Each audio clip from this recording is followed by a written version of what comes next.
All right, so hello and welcome back after a long break of for the Blotto Pirates One Piece D&D campaign. We are on episode 81, and this is the beginning of a new arc, The Mysteries of Elat, Part 1. So last time we got messed up by a boulder who hit our ship. We're gonna go see on the recap. Not ask who was reading it. I got Go it. First and foremost, happy 2 years. We came a long way. Hope it's been fun. It's been fun for me. Yeah. Last time, the crew inched closer to Elat day by day. Finch recovered, Bourne baked a cake, Emilio gave a dire warning about Dufeld to Murdoch, and Onya made a promise to Azrael. Brian? Yeah, Brian. Brian. Brian recovered and sailed off into the horizon in a barrel, giving Onya a beaver card. The crew tried their hand at Go Fish. It did not go well. As their food supplies dwindled, they finally spotted Elat on the horizon. But the sight was coupled with a massive giant figure that hurled a boulder hundreds of feet across the ship. The Blottos had but a few seconds to respond. Kent, Misery, Finch, Tuo, and Onya hurled ranged attacks, whittling the rock down. Azrael gathered the life force of the crew into a massive destructive beam, attempting to cleave the boulder in two. Chuma launched himself at the rock, using his patented hero sword styles to attempt to decimate it.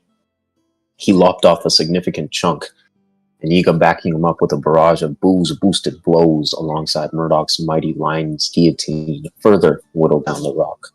Bourne activated his thunder dial to send a charged bomb at the rock, but as it just seemed to be too big for the crew to deal with, he wedged himself between the falling chunks of rock and the ship, using a final dial trick to attempt to save the ship. One massive splash later, the gremlin lay in smithereens, and the Blottos were nowhere to be seen. What happens now? Before we figure that out, there are some messages from the crew. Human, who plays Yiga, is asking if he can get this for Yiga. This is meant to be the DM's home screen or whatever. Mm-hmm. So this would be the messages from my players. I figured I would put the kind of things that I get the most often from my players. And Human is constantly asking me for shit. So shout out to him. Mm-hmm. Angelsroom, what's the word on a session? This guy has told me numerous times that he's going to miss a session or that he's going to drop out of the campaign, and somehow he's still here.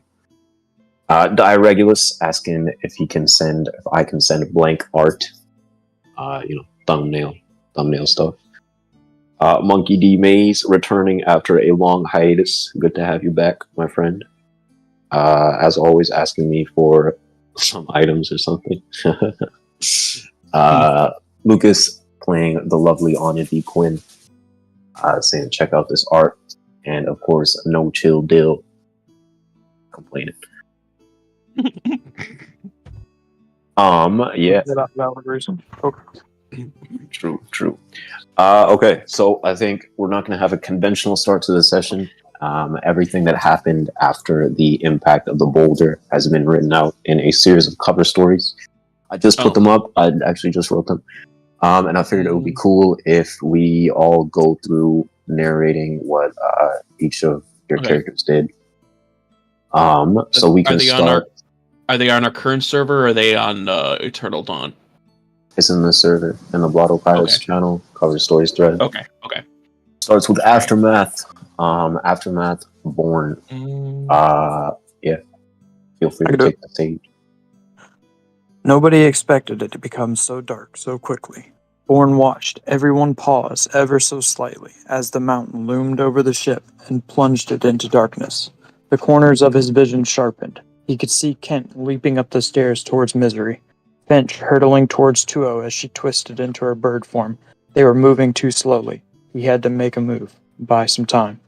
He raced towards the bow, his legs moving sluggishly as the remnants of Azrael's insidious ritual embittered his muscles His hands fumbled at his pack as he bounded past Murdoch, withdrawing a rejectile and holding it up with trembling arms at the impossibly large rock face. This was going to hurt. "Behind me!"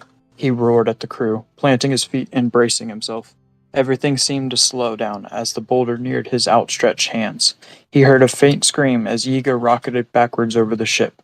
He briefly met eyes with Azrael, the fishman staring at him in disbelief as his iron cloud enclosed him and Onya. Somewhere, Yiga Rasil bleated in fear. The boulder hit. Its momentum was absorbed at first by the dial, a completely painless interaction, but Bourne could tell that it wouldn't be enough. He'd have to release the energy back as it made contact, a clash of power that would pulverize the boulder. The dial punched back. Bourne screamed as he felt his tendons being tenderized, his muscles minced, and his bones being beaten in. He ignored it all and pushed with everything he could muster. The dial cracked in his hands, its own threshold eclipsed. For the briefest second, he felt his body reinforce itself and harden with a force that overwhelmed him. In the back of his mind, he heard his father's grunt of approval as the air shook around Bourne with the force of his repulsion. As his consciousness faded and his body collapsed in on itself, he noted with no small amount of satisfaction that a sizable chunk of the boulder had been decimated. He had bought a few precious seconds for the crew. Hopefully, it was enough. All right, moving swiftly along. Aftermath, Kent. Anyone want to read this? All right, I got it. That was your Misery, Kent. Get down. Kent sprinted across the deck, unholstering his harpoon rifle unconsciously and cursing under his breath as he holstered it just as quickly. Harpoons were great, but they wouldn't do him any good here. He chanced to glance backwards as he hurtled up the stairs. The fisherman and the doctor were building a tent. The first mate had his foot in a barrel, and the fucking cook was running towards the rock rather than away from it. He turned his attention back towards something he had more control over. The beautiful helmswoman of the ship, staring in open-mouthed terror at the boulder, now a few yards away from the mast. "Don't worry, I'm here." He rounded the corner of the balustrade and full-body tackled her, aiming for the safe embrace of the ocean below.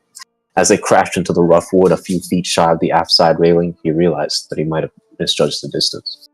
Colorfully swearing, he scrambled to his feet and hauled Misery up along with him. The poor girl's face was sheet white and slack with terror, mouthing incoherently and shuddering like a jib in a maelstrom. She gripped at his arms with a sudden strength and pulled him into a tight embrace. "I'm sorry," she whispered. The world around them exploded. Kent's lunch leaped into his throat as the pair were hurtled into the raging waves below. Chunks of rock the size of an island whale crashed into the water above them. He'd lost his hat. They were sinking. Kent waved his arms frantically, struggling to pull him in Misery upwards to the surface. He felt weakened, sluggish. At first, he thought it was the after effects of the weird shit that the fishman had done to them.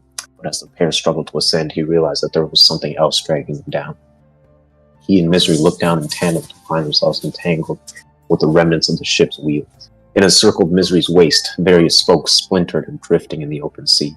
2 spokes pierced straight through Kent's right calf, cloudy pockets of blood nuzzling the wounds. The pair turned to one another, muted horror washing over Kent's face as Misery gently pushed him downward, vaulting off of him and out of the entrapment as she began to kick upwards towards the surface. He could only watch her receding figure as his strength seeped away and he sank deeper. She didn't even spare him a second glance.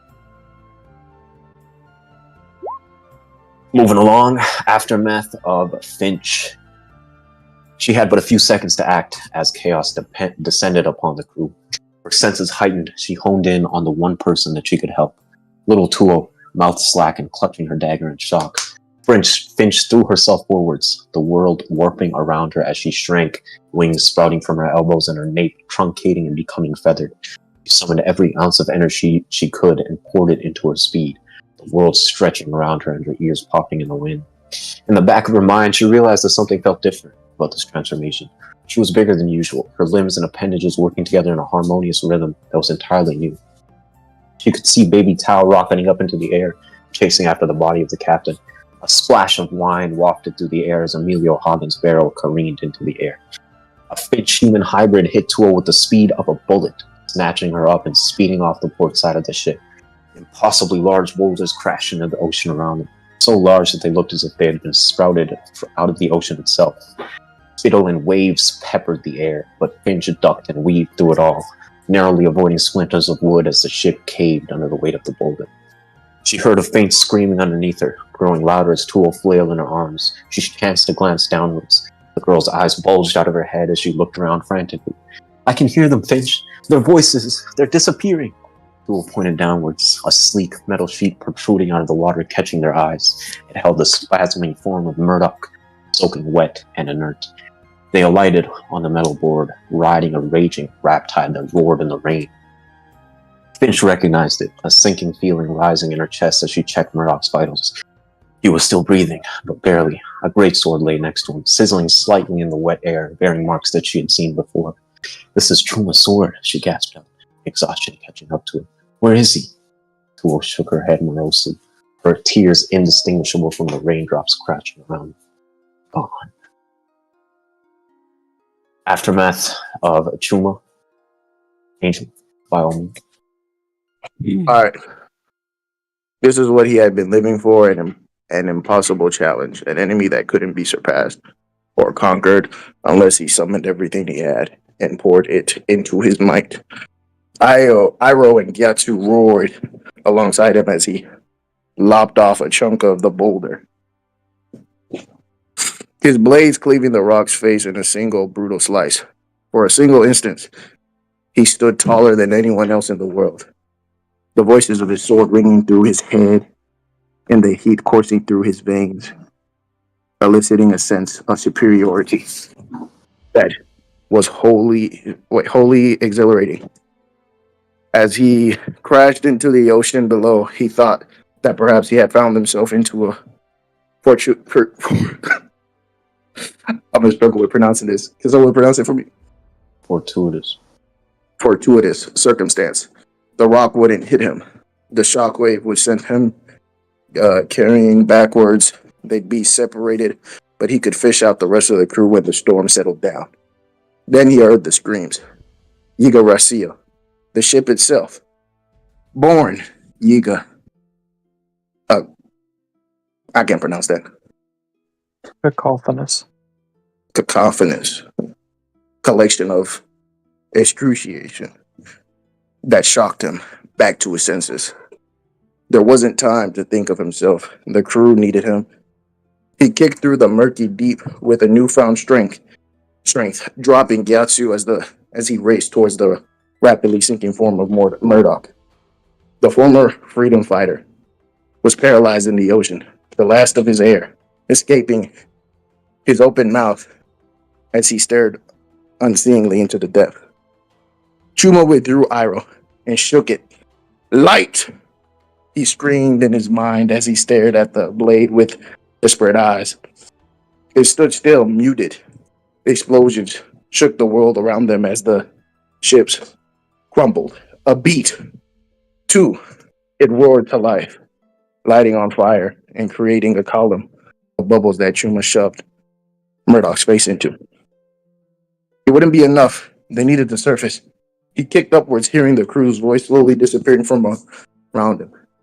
He couldn't save them all, but he could at least save one. The surface broke in a burst of shadow and spray. Murdoch gasped. Chuma followed, just enough to see the shadow, an impossibly large rock, topple towards them. Chuma acted without thinking, throwing Murdoch up with a roar and tossing Nui's hoverboard alongside him. He didn't see if the board reached him. The action cost him the rock, crushing him into the deep ocean. The world went white, then black, bone crushed. Air exploded from his chest. Pressure folded him inward. He didn't feel any pain or fear. He had been living a borrowed life. So he let go. In the deep silence, he was finally free.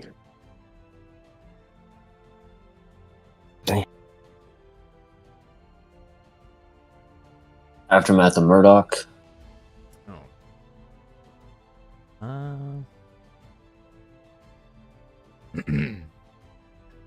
Murdoch probably would have been better off if he hadn't stepped into Emilio's barrel as he turned to escape.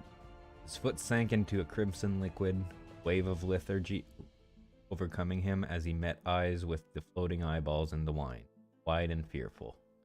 With a roar, he kicked the barrel up in the air, catching a whiff of the glittering wine as it sailed through. Figured that the further the poor bastard was from the ocean, the better off he would be.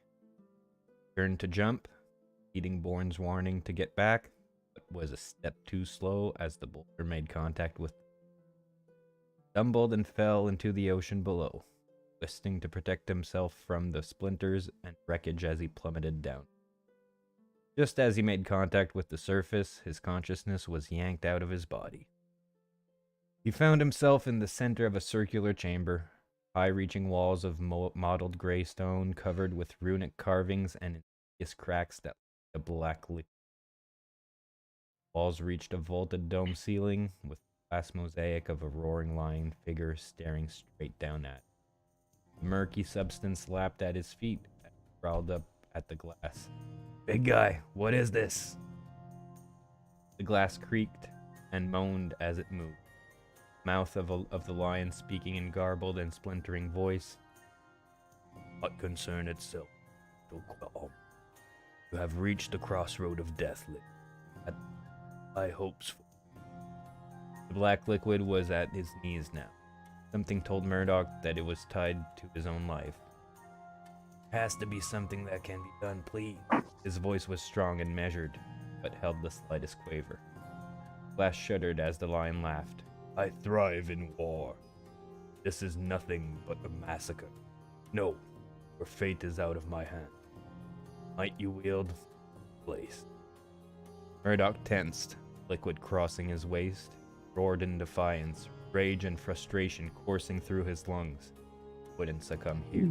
He could not. What could be done? The chamber shook, rumble echoing through it as sudden heat surged through.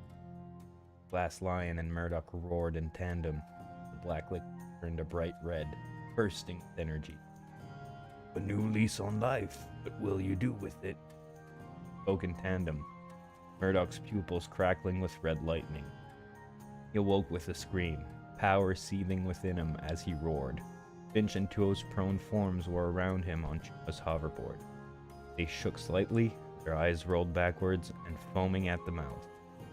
What the fuck had happened? He scanned the surroundings, lurching around while trying not to upset the board's balance.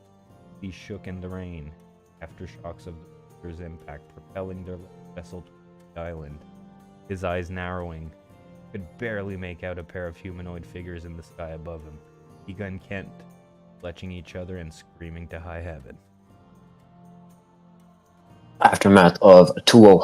Sensory information coursed through Tuo in rapid waves, her every neuron alight and burning. She struggled to keep up with the sheer amount of sensation. She could see Finch's path before she took it, the duo flying through the air with the speed and grace that Tuo had never seen from the O'Haran before. Finch's proximity burned like a warm fire in Tuo's mind. She was aware of her presence to an unprecedented degree, and it wasn't the only one around her. One by one, she picked out the presences of her friends from the pandemonium. Bourne and Kent were near the ship, their life forces waning. Yiga and Onya were impossibly far. She could sense Murdoch. He was close. She screamed for Finch to drop, the two landing on a flat metal board. She could feel Chuma below, but realized that he wasn't just sinking, he was dying. She shook her head at Finch's query, struggling to locate the others. Their attention was grabbed as the ocean swelled, thrusting the metal board further away from the smithereens of the ship. She clutched the sides, struggling to maintain her balance as the trio surfed through the relentless storm. Beyond her, the mountain on the island moved, a stone face retreating into the shadows as the lights of its eyes disappeared into the murky fog. Murdoch awoke with a scream, and her consciousness left her as quick as a flash of lightning. Aftermath of Misery. Misery didn't want to die like this. She'd always imagined herself bravely shooting into the gaping maw of a sea king or diving headfirst in the center of a raging whirlpool. She was meant to be racing alongside bolts of lightning in the new world, not sailing into flying mountains in the west blue. Her heart pounding, she could only watch in transfixed horror as the Blottos tried to save her. One by one, they disappeared into the shadow of the boulder as their voices faded away. She was the only one left, Her hands were still on the wheel, but something told her that attempting to steer out of this would be futile. That same something told her to shuffle slightly to the left, and with a sharp intake of breath, Misery found herself face to face with a translucent, white goblin. A Cloboderman. Her Cloboderman. It was gnarled and wrinkled, humanoid in figure, but bearing grotesque embellishments that thrusted its monstrosity upon him. Still, the paternal look in its eyes made Misery want to reach forward and pet the thing. Time seemed to slow down around her as it spoke in silken tones. You have failed me, my child. You could not deliver me to the promised land. She couldn't move, only watch as it regarded her with cold, dispassionate eyes. I shall give you another opportunity. Embrace me. I shall guide you to the Montbar's true destiny, it said, its face rapidly morphing and contorting into a rough approximation of a face that Misery had only seen in old newspapers. Her grandfather, Benoit Montbar's. She reached forward and met its hand, memories and information rushing into her. I'm sorry, she choked out into the arms of Kent. The pair toppled into the ocean. She knew that she wouldn't have to move to avoid the helm as it stabbed into Kent. She pushed him down to boost herself upwards. Tears mixed with the salt water around her. Streaks of light glimmered on the ocean surface a few yards above her. A sudden coldness shocked her hip, and she let out a soundless scream, looking down to see the claws of a harpoon piercing her waist and attached to a line that Kent was now using to pull himself upwards with, a murderous expression on his face. Twisted ribbons of blood trailed him, seeping out of the stump that was once his right leg. One hand grasped the line, the other reaching for her and pulling her down sharply. He shoved her downward. Her limbs flailed uselessly as he vaulted off her shoulders towards the surface, her blood mixing with his in the deep. Her body spasmed, her vision tunneled. Her last thought was not of rage or regret, the cold and how fast it was spreading. Aftermath of Yiga. All right.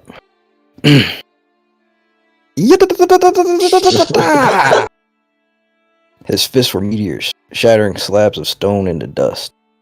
But the boulder kept coming. For each chunk he tore away, another loomed larger. His breath caught.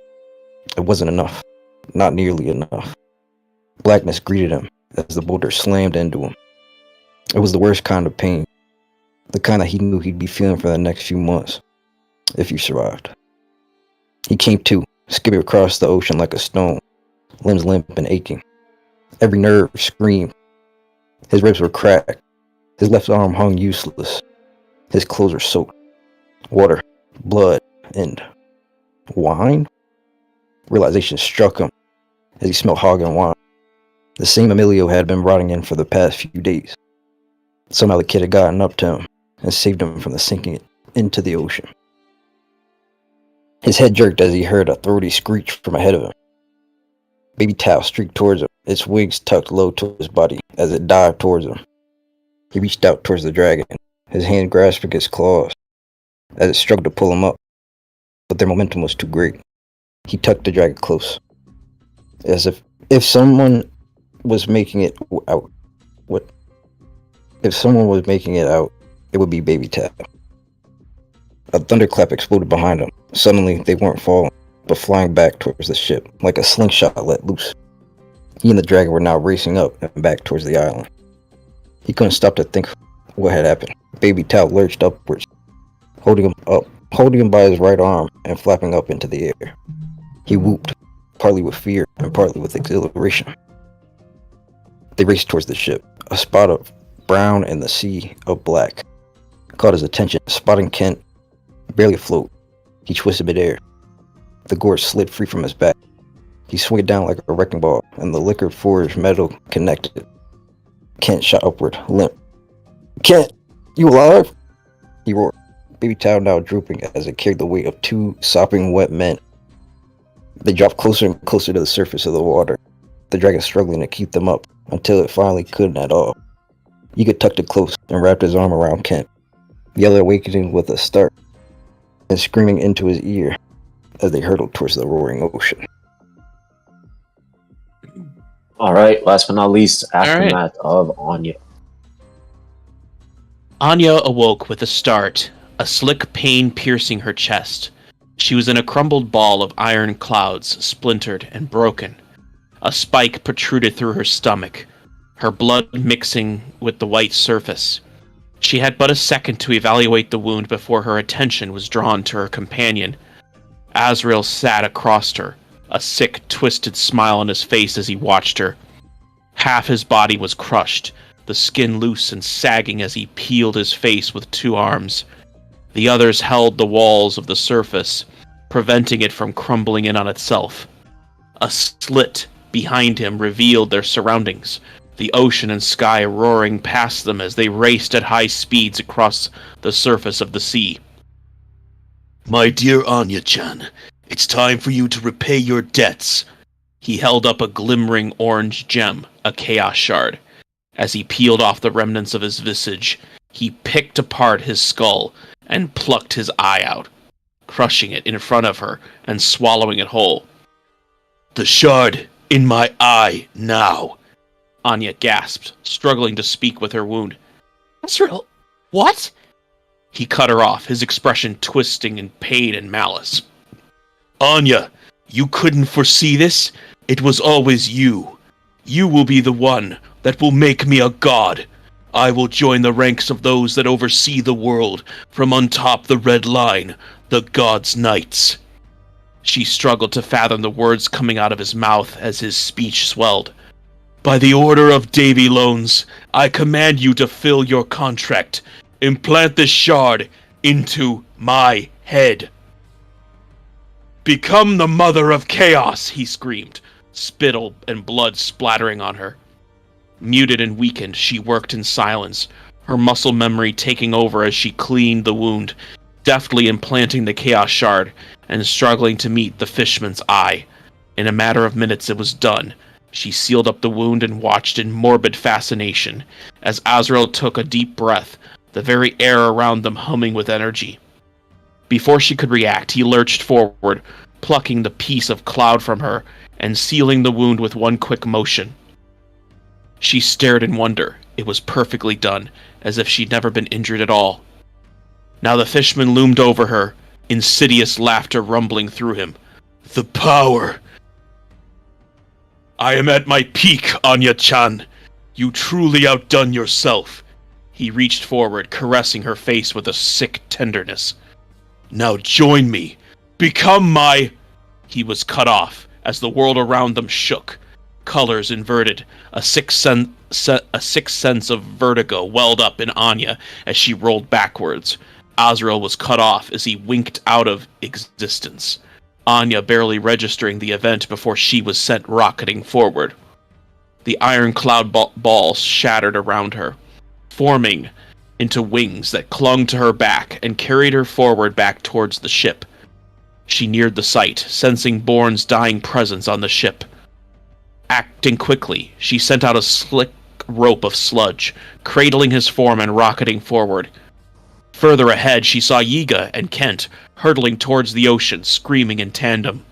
She sent out another blob of sludge, enveloping them in a protective cocoon, and she raced past them. Finally, she espied Murdoch, Finch, and Tuo on top Chuma's hoverboard, barely hanging on at the sea's surface. With the last of her energy, she enveloped them in more sludge, the entire crew careening forward towards Elat. As her consciousness faded, she wondered if they were heading from bad to worse. Hella talking. Yeah, so that is everything that happened to the crew. Some of these plot lines were kind of interconnected. Some people made out better than others. But the surviving members are now on a crash course towards Elat. What will happen with that? We have to find out as we head into the glorious and beautiful land of Elat. We will begin with a, I guess like an overhead shot of this massive giant village. Its architecture and structure is very similar to that of the of a regular village, but the difference is obviously in scale. The sheer size of this place is unfathomable, and it has a set of residents that are also unfathomable in size. giants will walk amongst the streets and canals of this village, stretching anywhere from 50 to 70 feet in height. These gargantuan humanoid figures will go about their day as per usual.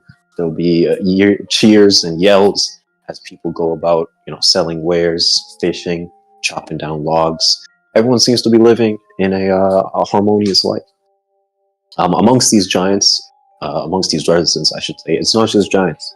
There are smaller people, massive, by human standards, massive humanoid figures that are walking around, reaching 15, 20 feet. They're not quite giants, but there's something about them that gives that same sense of wonder and strength. And even among them, there is a few humans walking around as well. People that are struggling to keep up with the pace of these giants. But everyone seems to be happy. Everyone seems to be at peace. It is a idyllic existence, you could say. I think we will jump first into... let's do this.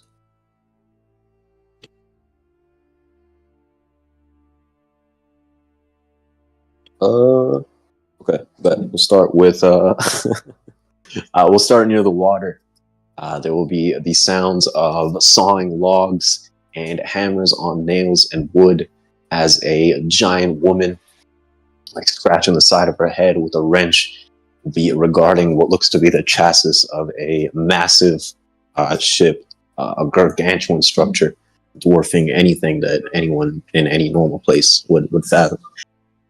This woman will be regarding the thing with kind of like a curious look in her eyes, and as she kind of perks up, she will turn around and call for someone. Be like, "Boom, boom, you here?" Yeah, I'm here. All right, Pete. Welcome to the campaign. You can drop your token, I guess, really anywhere on this map. Go ahead and give us a brief introduction, maybe physical description of your character, maybe some backstory, anything you really want to convey and share with the group. Yes. Fengi Boom, shipwright extraordinaire, weapons crafter in the making, master craftsman, if I do say so myself. But yeah, just here looking to expand my repertoire and see the sights, see the world. All right. Bang Ding Boom, you've been on this island for a few weeks now, 2 to 3 weeks. And at first it was very, very difficult to come to terms with. Everything here is a lot bigger than anything you're used to, even amongst the places that you're from. But you found this place, this woman by the name of Walla Bunyan, that hired you ever so kindly, and is paying you pennies really on the dime, but she's offering you a workshop, a place for you to practice and create whatever it is that you want to work on, while also giving you some valuable insight into her own expertise as a shipwright. As she calls you forward, she'll be like rubbing the wrench on the side of her head. It's like slightly confused. Fucking hell. A slightly confused expression on her face. Yeah. And she'll turn to you and she'll be like, "Now, what was that thing that you were telling me about the other day? The thing that you were working on?" Well, I'm working on a lot of things. You have to clarify this. It was that thing with the ships. You were developing something for a ship that would allow it to sail not just on water. What was that? Oh, you're talking about for a sand ship? Yeah. So think about you ever been skiing? You ever skiing? You know what that is? No. Well, okay. Well, basically, the main idea is just basically some tracks that'll allow you to operate on land as well as water. They'll be retractable, and you'll be able to kind of work through and go between land and sea seamlessly, once you figure out the technology. You know what I mean? But there's too much friction. I don't understand. How the hell are you supposed to drag a ship across sand or stone or land or anything like that? Well, sand, it's easy. You just need, all you need is some smoothed out, like, you need a strong wood or something like that. And then just coat it, something like that to seal it up and give it a little bit of, glide. You know, you ever slid something across a table? You know, like slide a cup or something like that. Think about that, but with the ship. You know, I think I'm picking up what you're putting down, Boom. How about this?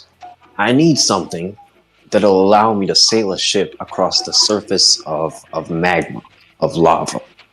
You think you got anything for that?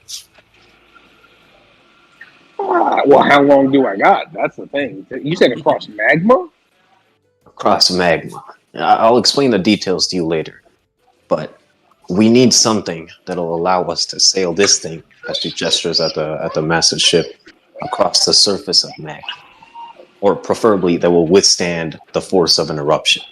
Yeah, something like that. Okay. Well, hey, if the budget's what it needs to be, I promise I can do it for you.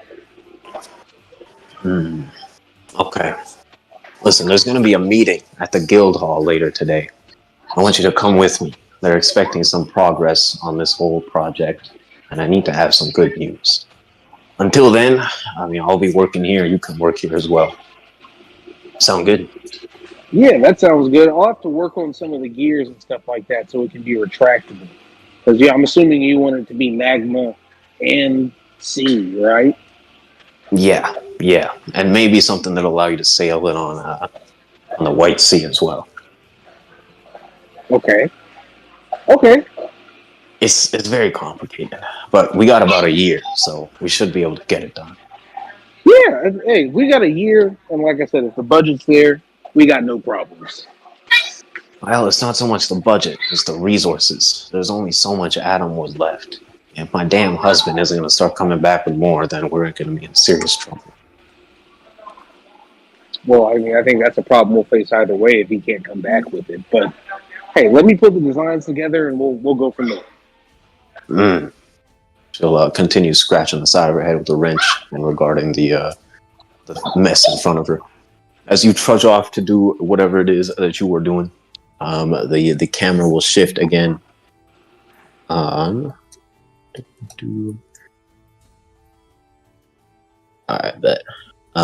This time, I guess we will jump to the middle of town on this bright, beautiful day. I think it's like sometime during March, February, maybe something like that. But there is a bunch of giant children gathered in a like in the what would these be? Docks here, I guess, canal. You know, they're milling about, doing their games and stuff. Playing, you know, catch the sailboat as they toss like a galley between them. These massive children are playing war games, having a fun time, but their attention will be drawn one by one to a curious-looking human perched up on the side of a street with some games of his own laid out in front of him. Mace, you want to give us a brief introduction to your character, physical description, some backstory if you want. Can you ping exactly where I'm supposed to drop my token? Somewhere around here. Alright, like over there, type of thing. You can't even see the thing. Yeah, it doesn't really matter. Yeah, I can't see the thing. The map just moved a little bit, and I was like center screen. Oh my gosh, yeah. That thing doesn't go far. Throw this thing up. Yeah, we'll set up shop right over here. Okay, I don't know if y'all saw the character. Okay, I just zoom in. You know. Yeah. All right. So my character is from the South Blue. Comes from family of circus performers. At least that's what they say they are. That's what the front is. He been a criminal since day one. Came out the womb a criminal. Been in the womb a criminal. So he's just trying to scam people and steal stuff constantly. He's pretty driven by material stuff. So in a way, he's bad to the bone.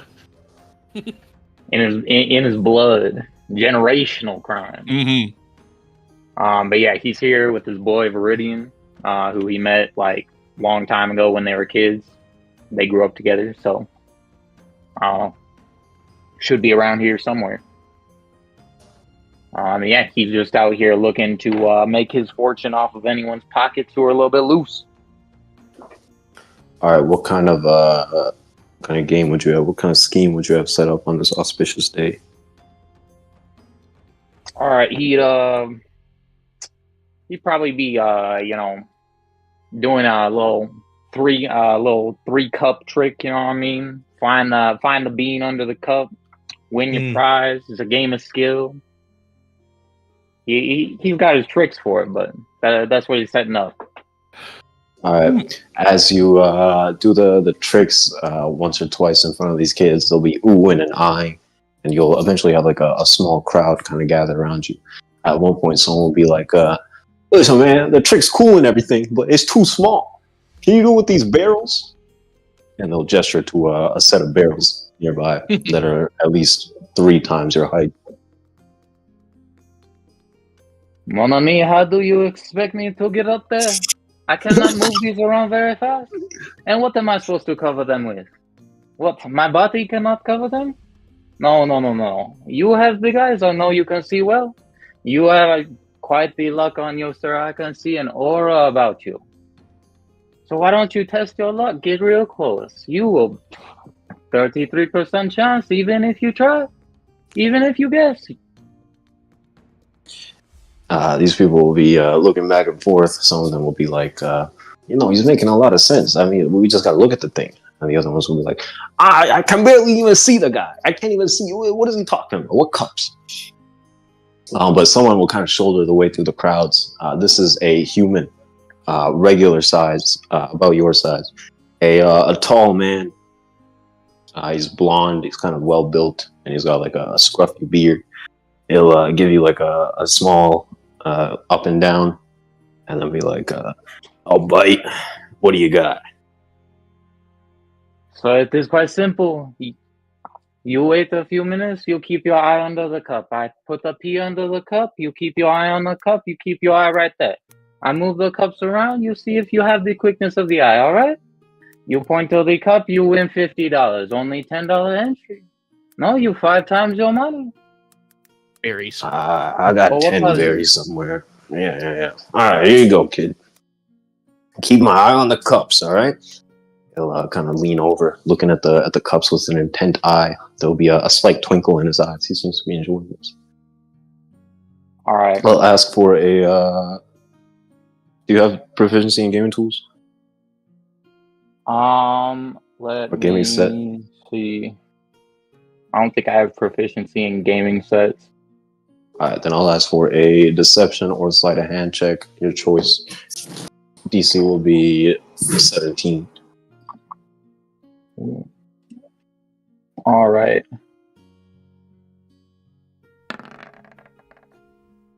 $14. You got anything for this? Wait.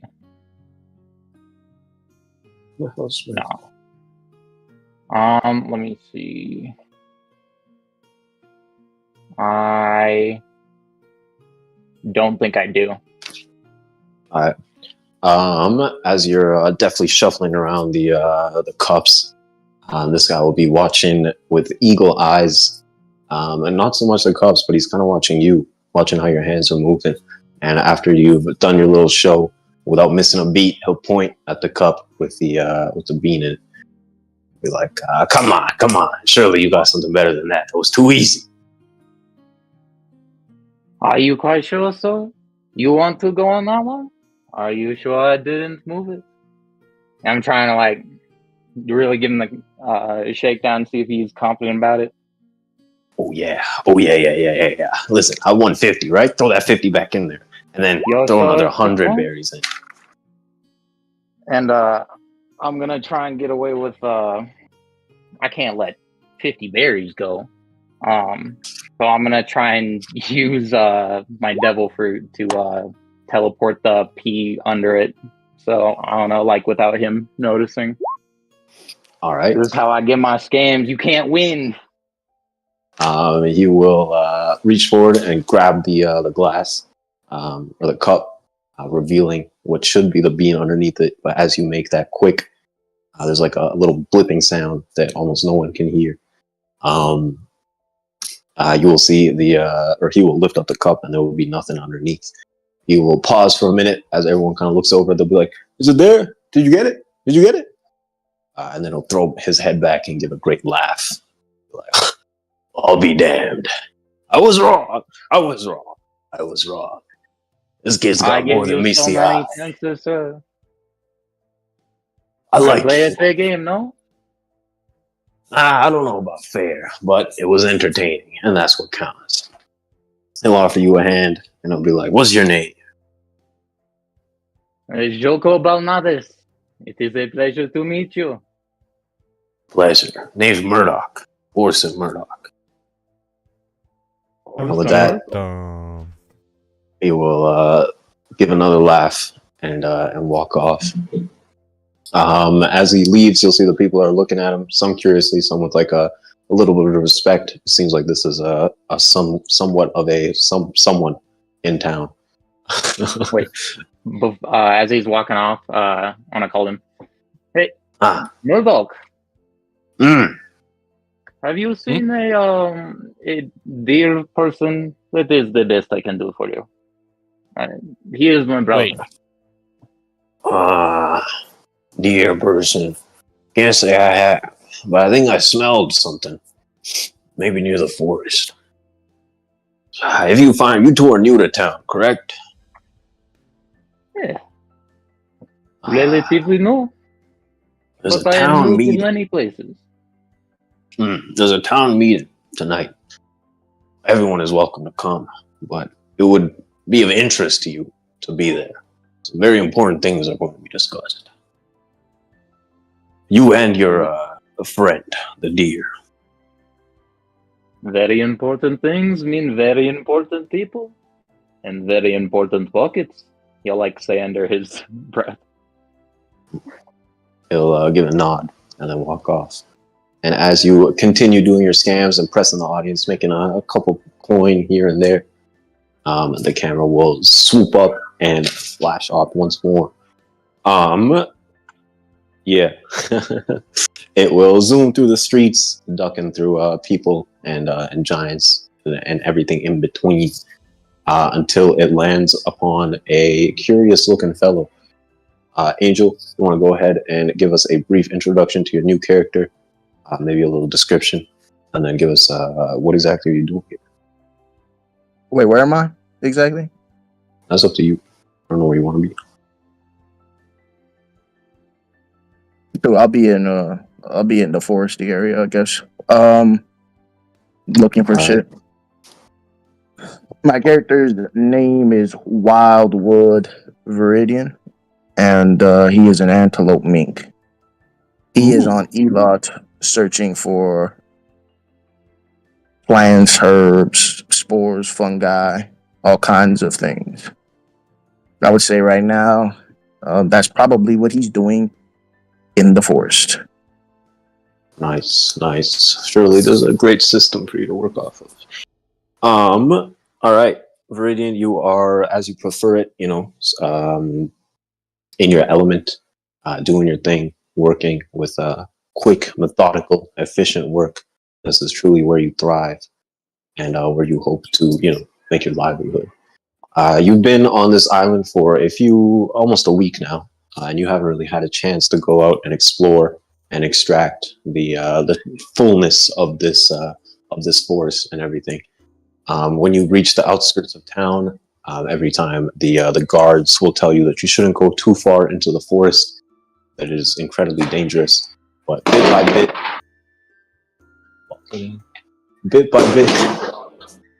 Jesus, what the hell? You good? Bit by bit, he breaks down the gate. Yeah, bit by bit. 4th of July up there. Bit by bit, you've gone further and further into the forest. Exploring more and more. And this time around, you've been tracking this the strange tree sap that seems to excrete from these massive pine trees. These are at least 10, 20 times your height in circumference. They're huge. Most of the time, you can't even see the tops of these things. There'll be pine cones that dwarf you in size, and it's strange. These pine cones themselves, they seem to have this like strange little sap that excretes into the ground around where they land. And you have come up with like a theory that is how they grow. That is how they distribute themselves. That's how they propagate, and that's how they're cultivated.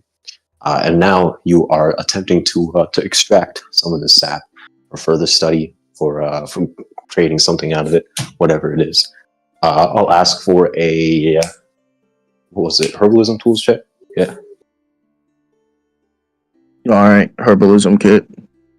I can't find the antelope. Where is he? No, dude, I got no idea, bro. This thing is too big. I didn't place them. I didn't place them down. Oh. If you want to place them now, I can do the zoom thing so people can see your art. All right, I'll place them down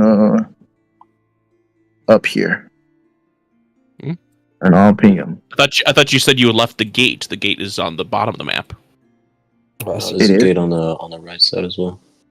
Where is it? Oh, there. I'm pinging it, but it's small as hell. Oh wait. No, hang on. It's on the top left. I think it would be. I gotta change my color again. Top left. Yeah, top left. Give me some landmarks, man. The waterfall. Near the waterfall, close to the coast. Near the waterfall, close to the coast. Right where the mountain ridge is. Yep. I'm gonna need a helicopter to. Oh, there he is. I found him. Dude, I feel like I'm playing Where's Waldo, bro. I don't see it. Yeah. Where's Waldo? And where's Waldo? And there's nobody there but Waldo, and you still can't find him. So Kev, go to the waterfall and then just go straight left. It's on the second cliff. It's just up and right from the rocks. Up and right from the rocks. The waterfall above the waterfall. Go to the left. Kev, zoom in all the way, and then the ping will drag you to our thing, like to it more directly. No, you guys can't focus me, can you? No, we can't.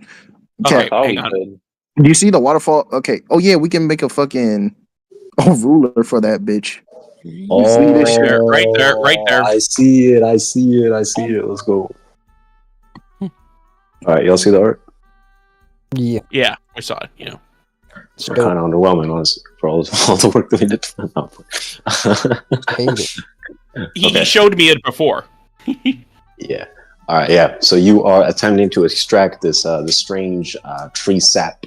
I'll ask for a herbalism kit check. You can use wisdom or intelligence, your choice. The DC will be 15. 25. Oh, I didn't even do it again. Please tell me okay, bet. With that, you will be able to extract it pretty cleanly. Roll me like a 1d6. 3. All right, you will have 3 grams of this strange Elat pine sap. You are going to need to do some more studying to extract its properties and figure out what you could make from it. But you get the feeling that it has a certain proclivity to strengthening you and buffing you and things like that. Ridian will get excited and be like, "Hey, Skippy, it looks like I'm on to something here with this." Beautiful. And you'll see him look around and be like, "Where's Joko? Where's Skippy?" And he will realize that he has left Joko. All right. And look into town. As you look into town, you will see, like I said, a bunch of giants and stuff making their way around the place and all that. I will say one thing that would catch your eye. You've noticed this guy about 2 or 3 times by now. It is a pink-haired man with a massive bow. This time you will notice him again. He is perched up on the rocks to your left. Yeah. Pink-haired man. Oh my gosh. I see him. This guy has a massive bow that honestly rivals the size of the pine cone that you just extracted the sap from. And you'll see him withdraw this arrow that could double as like a canoe somewhere else. You will string the bow, or draw the bow, string the arrow, knock the arrow, I should say. And he'll be like aiming it straight at you. And there'll be this brief moment where you're kind of caught like a deer in the headlights. But he will, in the last instant, kind of like jerk his hand up, and the arrow will sail over your head, over the trees, over the rocks, over the mountains, way off onto the other side of the island, disappearing into the clouds in the sky. He'll give you like a jaunty little wave, and then he'll start skipping on the rocks, bounding out of sight as he turns the corner. What a weird guy. Hope I never see him again. All right, as you make your way back, are you heading back into town? Or are you gonna explore somewhere? Yeah, my Viridian will head back to town. All right, as you head back into town, there will be like a buzz of excitement. People are gathered, ready to. They're excited for, as you kind of pick up just from hearing this town hall meeting that will happen. Everyone is chitter-chattering about the events that will take place and what exactly will be discussed.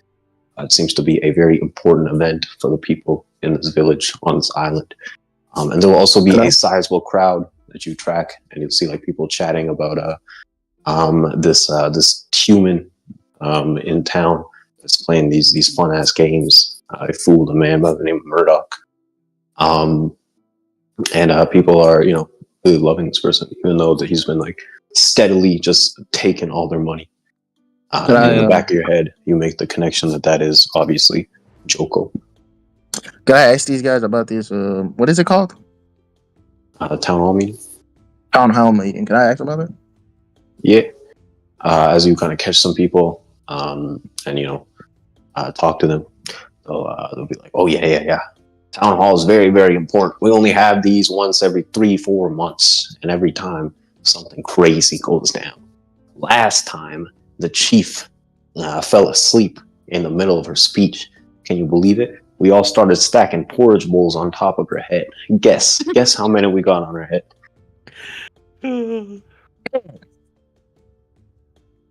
What'd you say? 10. Oh, no. That's rookie number, son. It was at least 20.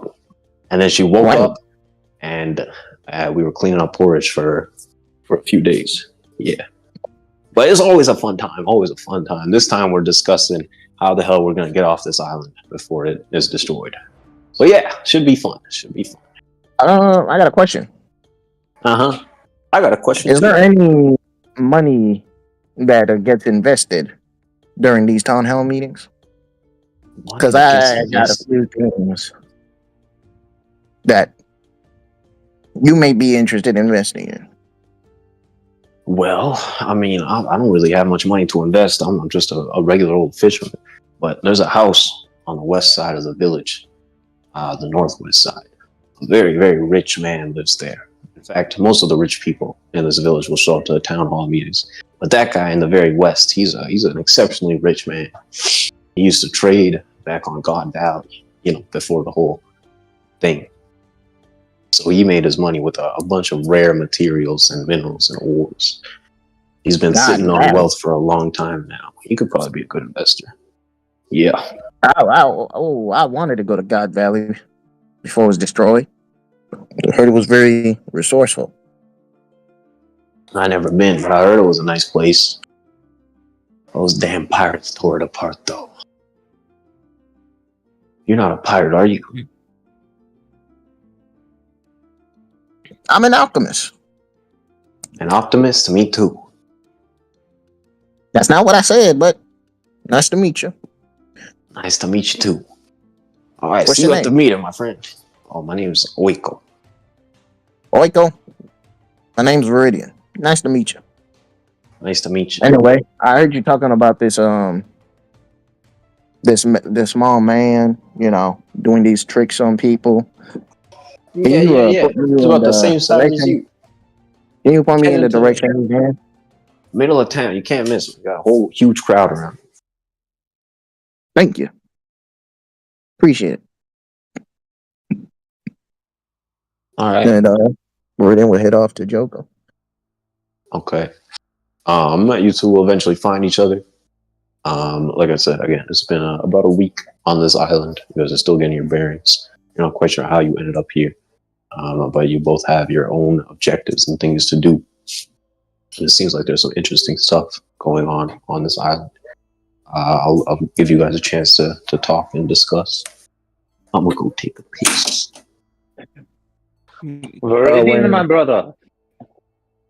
Hey, Skippy. I see you've been collecting the dope. Of course. But speaking of which, I have found quite the opportunity. They keep on talking about this grand hall, or this guild hall, town hall meeting. Town hall. That's what they called it. You see, I heard about this opportunity as well. Said a lot of rich people gonna be there. That is what I heard too. Many pockets. And I'm trying to get some investors, into my verdant bloom. It's gonna need a lot of money. I'm gonna be able to make it. Brother, I said some guy that lives on get money without these investors. What kind of return will you be promising them? I will be promising them potential. Well, you point out the ones that you could think you can convince with this scam, or with this investment. He'll wink at Viridian and quote himself. And I will not clear their pockets, Sounds good to me. Do you know where this guild hall is? Or town hall? You'll see him slump his shoulder and be like, nah, that was actually something I forgot to ask about. I should have asked. There should be no issue. I'm sure one of these lovely people would help us out. Hopefully. Their pockets are considerably lighter, so they might be interested in, moving me along quickly. I want to get out of here before the fund turns into bankruptcy for them. Smart move. Also, fair warning to you, there's this guy with pink hair. He's giant. Stays near the coast. I'm gonna shot an arrow at me. And then he ran off. Quite the Maybe weird he man. thought you were lunch? You said what? Maybe he thought you were lunch? Not everyone has met Ming. I personally hope I don't see him again. Me neither. Maybe he likes to eat all of us. Eat. I don't know about that. I'm trying to ask an NPC a question. No, he's not there. I don't think he's back. But I'm back. Oh, he's back now. What's up? We're trying to ask one of the people around me, which way the town hall was. You will see this dude. Actually, as you we'll say this, yeah. You ask this guy, and he'll basically tell you that the town hall is to the southeast of the village. Massive stone structure, can't miss it. It's right next to the gate, the main gate, that is. Hey, what's the name of that rich man who lives on the west side of town? You're talking about Lord Soros? Lord Soros. Can you give me a description of him? I say, pulling out a notepad. Well, he thinks himself a lord? Yeah, he started calling himself Lord because, he's pretty rich. There's really nothing you can say about it. But he's a conniving individual. There's nothing you can say about it. And Joko will like adjust his like cheap little crown he wears. Yeah, that's cute. Okay, listen, this guy has so much money, right? That there's some rumors. Listen, rumors that he paid to get his entire hair replaced with gold weave. Can you believe it? Plucked each and every follicle out of his scalp and coated in gold, and then put it back. So yeah, people say he has gold hair, but other people say that it went horribly wrong, and now he's terribly transfigured, marred, discolored, if you will. And that's I would believe the latter. That doesn't seem very healthy. Well, the point is, no one's seen him in about 4 or 5 years. He just stays up, cooped up inside his house. So that means he wasn't at the town hall meeting last year. No. But he sends people occasionally to take orders and stuff, or to give out loans and stuff. So I'd probably have to meet him in person to get him as an investor, is what you're saying. Well, if you could give him a reason to come out, or if you could try to meet him in person. I mean, to be honest, he'll probably be at this one. Things are looking pretty bad this year. It's probably the last 2 or 3 town hall meetings that we'll ever have, depending on how things go with the tree. Iridian will nod and turn to Joko and be like, "What do you think, Joko? Think we should pay him a visit? Or hope that he shows up to this meeting?" I think we should, but what do you mean about your tree? What does that visit? He'll kind of point off in the distance towards the mountains, and you guys will see this there's a bed of leaves, like a canopy of leaves that kind of seem to go over the mountains. They're preceded by this massive trunk right down the middle of the mountain range, near the center of the island, very far off from where you're at. This guy will be like, that right there, the Adam tree. It's dying. And it's going to tear the whole island apart with it when it goes. That's the problem. That's going to be the focus of this town hall meeting. What if I stop it from dying? No, I don't think that you can, man. I have the tools. I don't know what you got, but unless you can reverse time, there's nothing that can be done. Not to mention, you can't even get close. No, I'm telling you guys. You're new to town. It's always nice to see some new faces, but there's nothing that can be done. There's nothing that you guys can do, but I can do plenty. If you can fix it, I mean, we'll welcome you as our Lord and Savior, probably. That is what I was thinking, Iridian. Let us see what we can do about this. Hey, hold on. Don't get anywhere near there. We'll get pulverized if you even get close. What would pulverize us? The statues, man, the statues. You guys really don't know anything about this place, do you? Listen, there's 2 statues that wander around the main part of the island. That's why no one's allowed to go deep in, because of the statues. They kill and destroy anything that they come across. And they're humongous, massive. Dwarfs even the size of the tallest giant in this village. I can't do anything about it. They were created by a pirate 10, 12 years ago. They've been the scourge of this island ever since. Sounds like we may need some friends to go help save this Adam tree. Yeah, or, you could not do that and not die in the process. I like you, dear man, and I'm an antelope. Right? Don't call me a deer. I'm an antelope. Oh, my apologies, antelope man.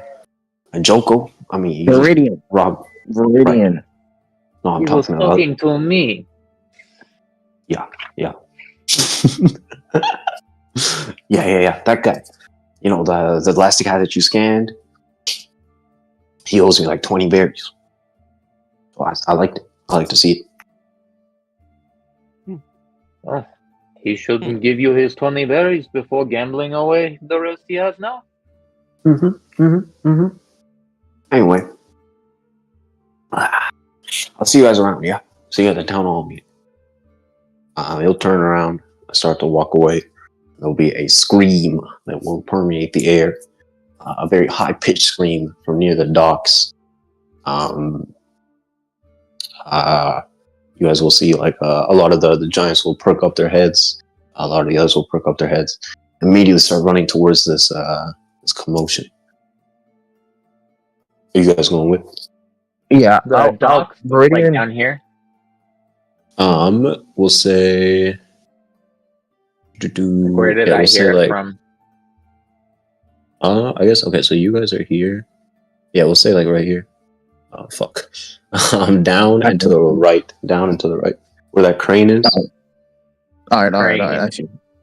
All right, I see it. I was gonna say Viridian would instinctively start walking there, but he'll turn to what's his name, to Joko and be like, "Just so you know, I'm serious. I really do want to go help that tree." Of course. And with the way he's describing I have been worried about the islands being destroyed recently. It has been on my mind unusually a lot. What happened? Funny dreams.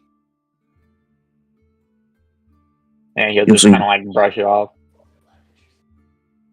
Viridian would nod and be like, "But with the way he was describing those stone giants, we're gonna need people, strong people." Yes, we are quite the survivors, but I don't think we can fight two, what is it, colossal golems all by ourselves. That's how he described it. Alright, so are we saying this while we're like jogging, running over here? I would have some urgency, I guess, with a scream. Yeah. I guess what's his face? You and Walla Bunny would also hear the scream. Bang, boom, bang, dee, boom. Would you be working through it, or would you head over to investigate? Wait, I'm sorry, 1 second. No worries. I'm gonna go get my food.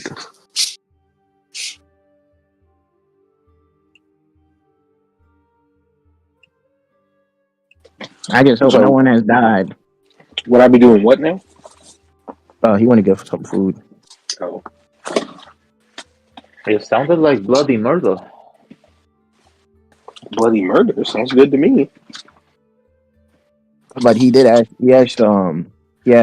He told you that you heard a scream outside and asked if you would work through it or would you come outside. Oh no. Well, I guess I'll wait till he gets back. But...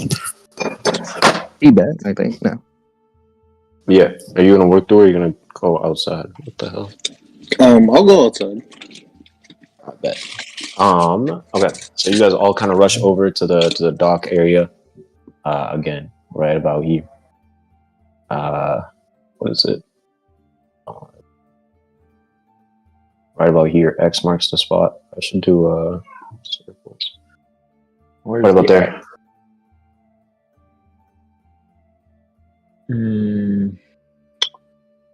I'm trying to find it. Right, I don't see where you're pinging. Your map. This map is insane. Right side. I don't. Right side, like middle right. Oh, big okay, ass right red there. circle. Oh, okay, I see. Like smack dab in the middle. I'll just follow Bird. All right. What do we see? You guys will all see a. I guess there'll be like a small crowd gathering. Let me get rid of this real quick. Yeah. There will be a. What's up? It's not me forgetting that I wasn't on broadcast to others and I was trying to use the ruler to show them. Okay. You guys will see like a small crowd gathering, and there'll be this this woman that's like sobbing with open arms. She's an older, larger fellow. She'll be like, "Oh, my dear Franklin, may you finally come back?" And you'll see her embracing this, by your account, massive, by her account, very, very tiny turtle. She'll be hugging it, sobbing openly. And she'll be like, "Finally, Franklin returned. Oh, it's been so long. Oh, what? Franklin's back. Franklin's back." And everyone will cheer and start chanting, "Franklin! Franklin!" Just some old tag with our pet. Nothing to worry about. Who the heck is Franklin? I've been there a couple weeks, but haven't heard of Franklin. Oh, look. There's someone about our size there, brother. Relatively. He's quite similar. Hey, howdy, y'all. I see you're not giant, so, how you doing? I'm doing quite fine. My name's Viridian. Viridian? You offer you his name again.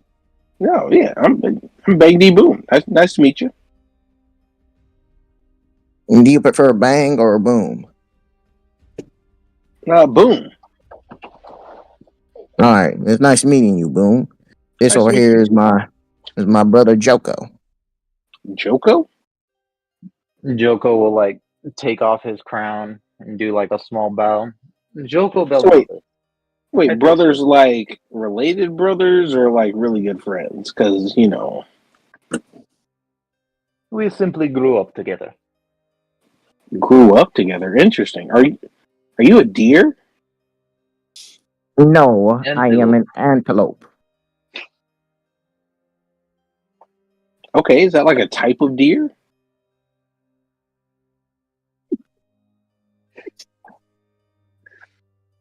Viridian.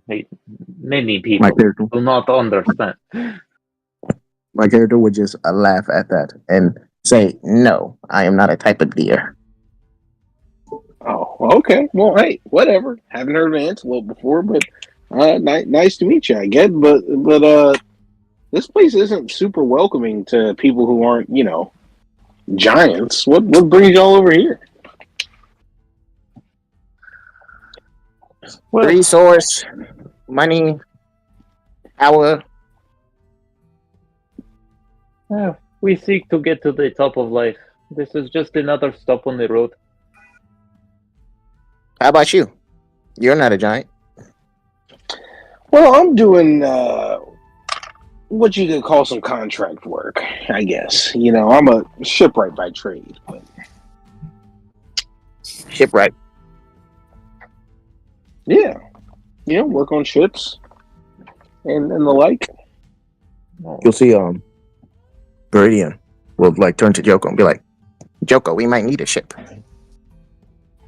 A ship would be better than the little, if you call it a ship, that little boat we have been going island to island on. I would need a ship. Wouldn't. Boom. Yeah, but do you have money for a ship? Boom. We'll have money for a ship. We are always working on collecting money. Well, isn't everybody always working on collecting money? Oh. Some of my family preferred to just get what they wanted directly. Okay. Exactly. At this town hall meeting, Boom, I plan to get many investors for my amazing project. What's so amazing about your project? It allows me to join and become one with nature. I shouldn't say just me, all of them. It sounds like a lot of jargon, but it is quite true. My brother's creations are very miraculous, He might even be able to make something for you to, increase your game. I see that you, you have some cuts, some scrapes. You may have needed some adaptation in some scenario. Perhaps he could help you out. I'll tap on my metal leg, and it's look, I've kind of overcome my cuts and scrapes, but what do you mean become one with nature?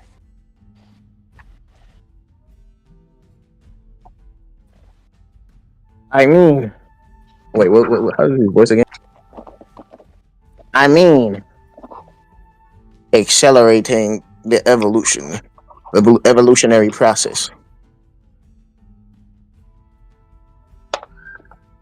Okay. The ability to adapt to anything at any time.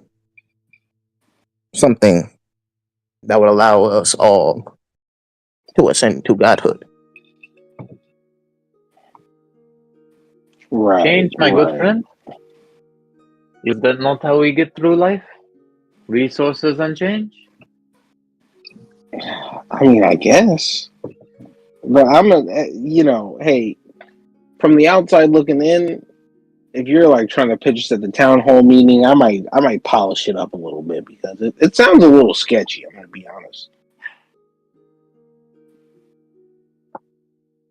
Yeah. That's what comes with risk. Every great accomplishment sounds sketchy at first. You seem to have been here longer than us. What do you suggest for persuading these people? I mean, look, you've seen the size and kind of nature of the people around here. The easiest thing is just to be honest and straightforward. Really. What do you think they would help us with more? What I suggested, or saving that big ass Adam tree? You'll see him point at that shit. I mean, what are you trying to do with the Adam tree? Well, one of these giants here told us that they gotta leave the island because the Adam tree's dying. Dying? That's what they said. And I said, I guess that's why he hasn't brought any wood back lately. Dying? And I said I could save it. But they said they're two giant stones, man. Protect them or whatever. I gotta go for just a minute or two. Wait, but can you actually save it? Of course I can. I can save anything. Okay, I'm an alchemist. You're an optimist? An alchemist. I mean, I've got a pretty positive outlook on life too, but I don't know if that's going to help the tree. But alchemist. Okay, what does that have to do with saving trees? You're an arborist? Is that what you meant to say? An arborist, someone who works with like plants? I am not an arborist. I'm a herbalist. You're a herbalist. I am a herbalist. I'm an alchemist. I am a brewer, and I am a scientist. I have many titles. It sounds like it. Well, are you... I'm going to be honest. I think you should polish up your pitch a little bit. I don't think they're really going to buy what you're selling right now. Don't worry. My brother here has quite the charismatic personality. I'm sure he can give me some pointers. You'll see, like, Joko is writing down notes about the people here. No, I think we will have quite a successful run with our pitch. You know, just do a little more study of the people. And honestly, you may not believe it, but we are really being honest here. My brother is a miracle worker. I mean, I wouldn't say I don't believe you, but I will say you're not making it easy to believe all the stuff that you're saying because you're not explaining anything. Like, you can see how that's confusing. You know, these people I have seen, they are very visual. So maybe we'll need a demonstration, Viridian. That's fair. What do you think we could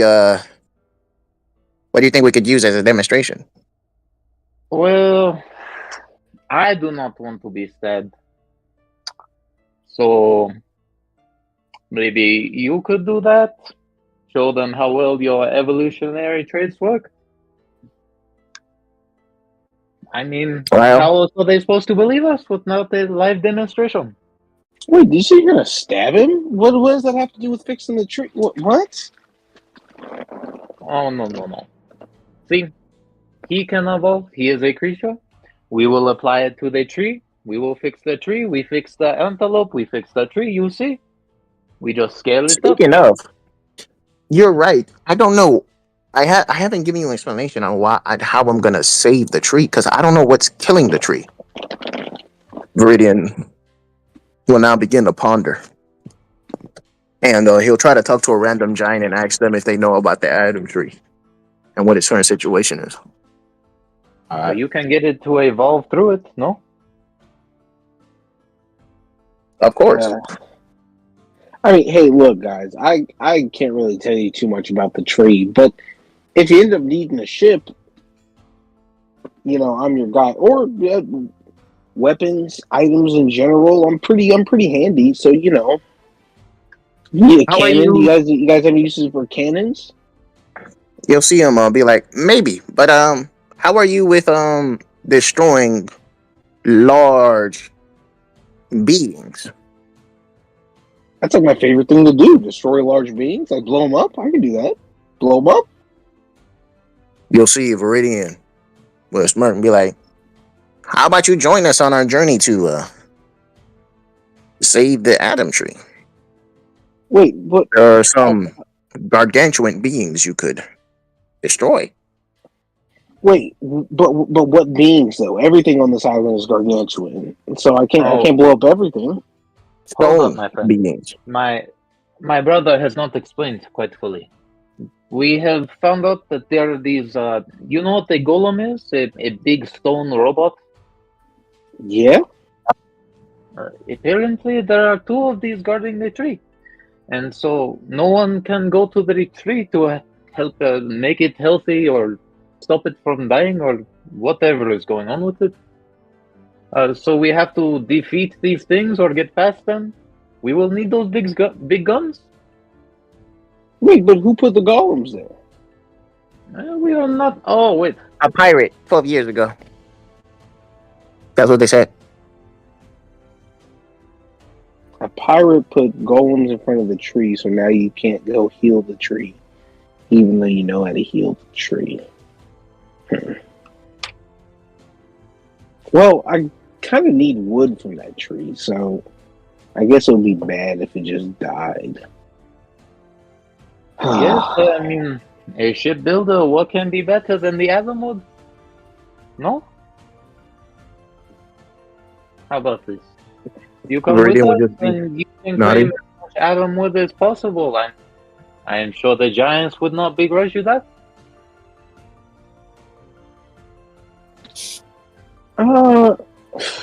Man. It's really a tough call. The Giants are not very fond of people just taking Adam wood, so, I don't know.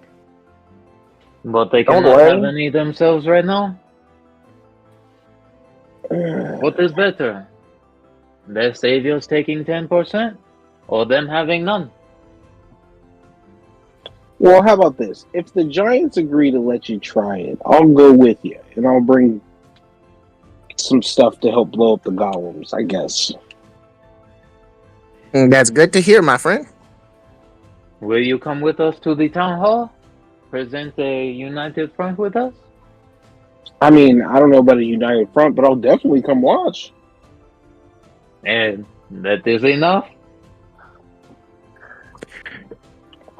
Anyway, as you guys are drawn out of your conversation, you guys have gotten pretty into it, and you realize that there's a little bit of commotion going on around you guys. There's a couple of people running around yelling, "Oh, we need a ship! We need people! Someone, anyone, you three! We need some help." The old lady. Help with what? Point at the old lady with the turtle. The turtle. And the old lady would be like, "Frankly, here's telling me that his friends, they're underwater outside of the island. They need to be helped, but they're your size. They're tiny." They're my size? I'm gonna need about 350, ma'am, but I can do it. I mean, if they're my size, I can help out. That seems pretty easy. There'll be like some people yelling out. They'll be like, hold on. They'll be like, Hellfring and Oldfring are coming around with the ship. Hop on their ship, all right? We will also need a 350, man. We will need it, and my brother Viridian will need it, but we are surely glad to help. They haven't been charging me rent the whole time I've been here, so it's kind of the least I can do. I'll help you out. I got you. Viridian, hearing him say that, will whisper the joke and say, maybe we shouldn't ask them for their money yet. Especially with the meeting later. Oh, yes. Goodwill. Yeah, you have a point there. Be very persuasive. Come back as the heroes. Oh, my heroes! There's the ship. Hop on, quickly. Franklin will guide you. I will hop on board the ship. Where's the ship? Am I tripping? No, there's no token or anything. Oh. But you guys will jump on the ship. You will see two silver-haired, tall giants, a brother and a sister. Bang, to you, they kind of seem to resemble Walla. They'll be like bickering back and forth with one another about the best way to set the sails. And they'll be like, one of them will be like, all right, who's coming with us? We got to move quickly. We don't know how long these guys are going to last. You three. Yes. Jump on. Let's move. And they'll set out immediately with the turtle behind them or in front of them. I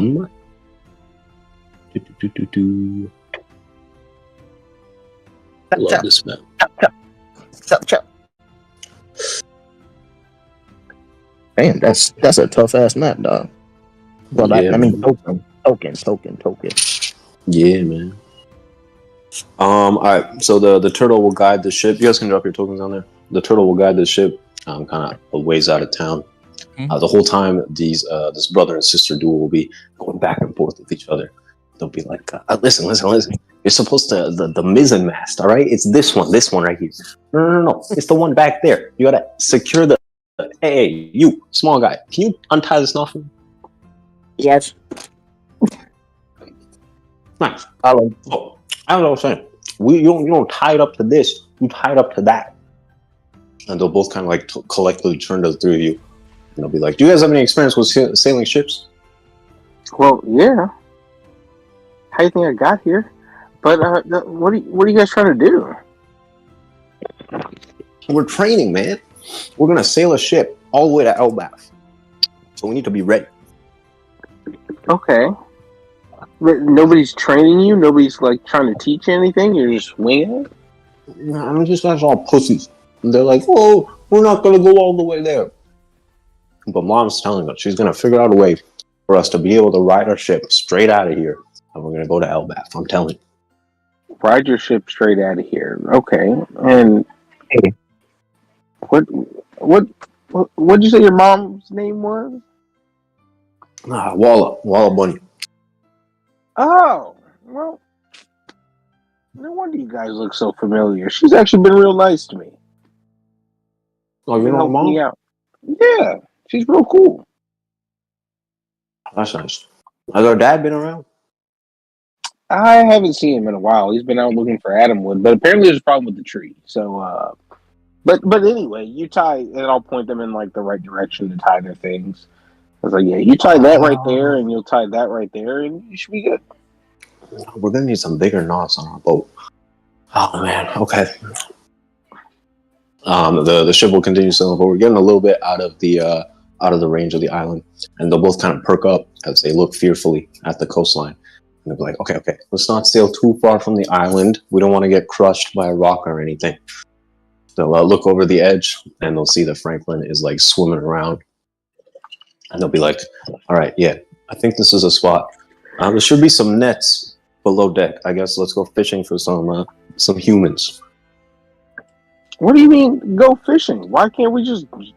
Okay, just give me a second. And I guess I'll use my... the necklace I sent you earlier, Kev. Oh, yeah. I want to play with that shit.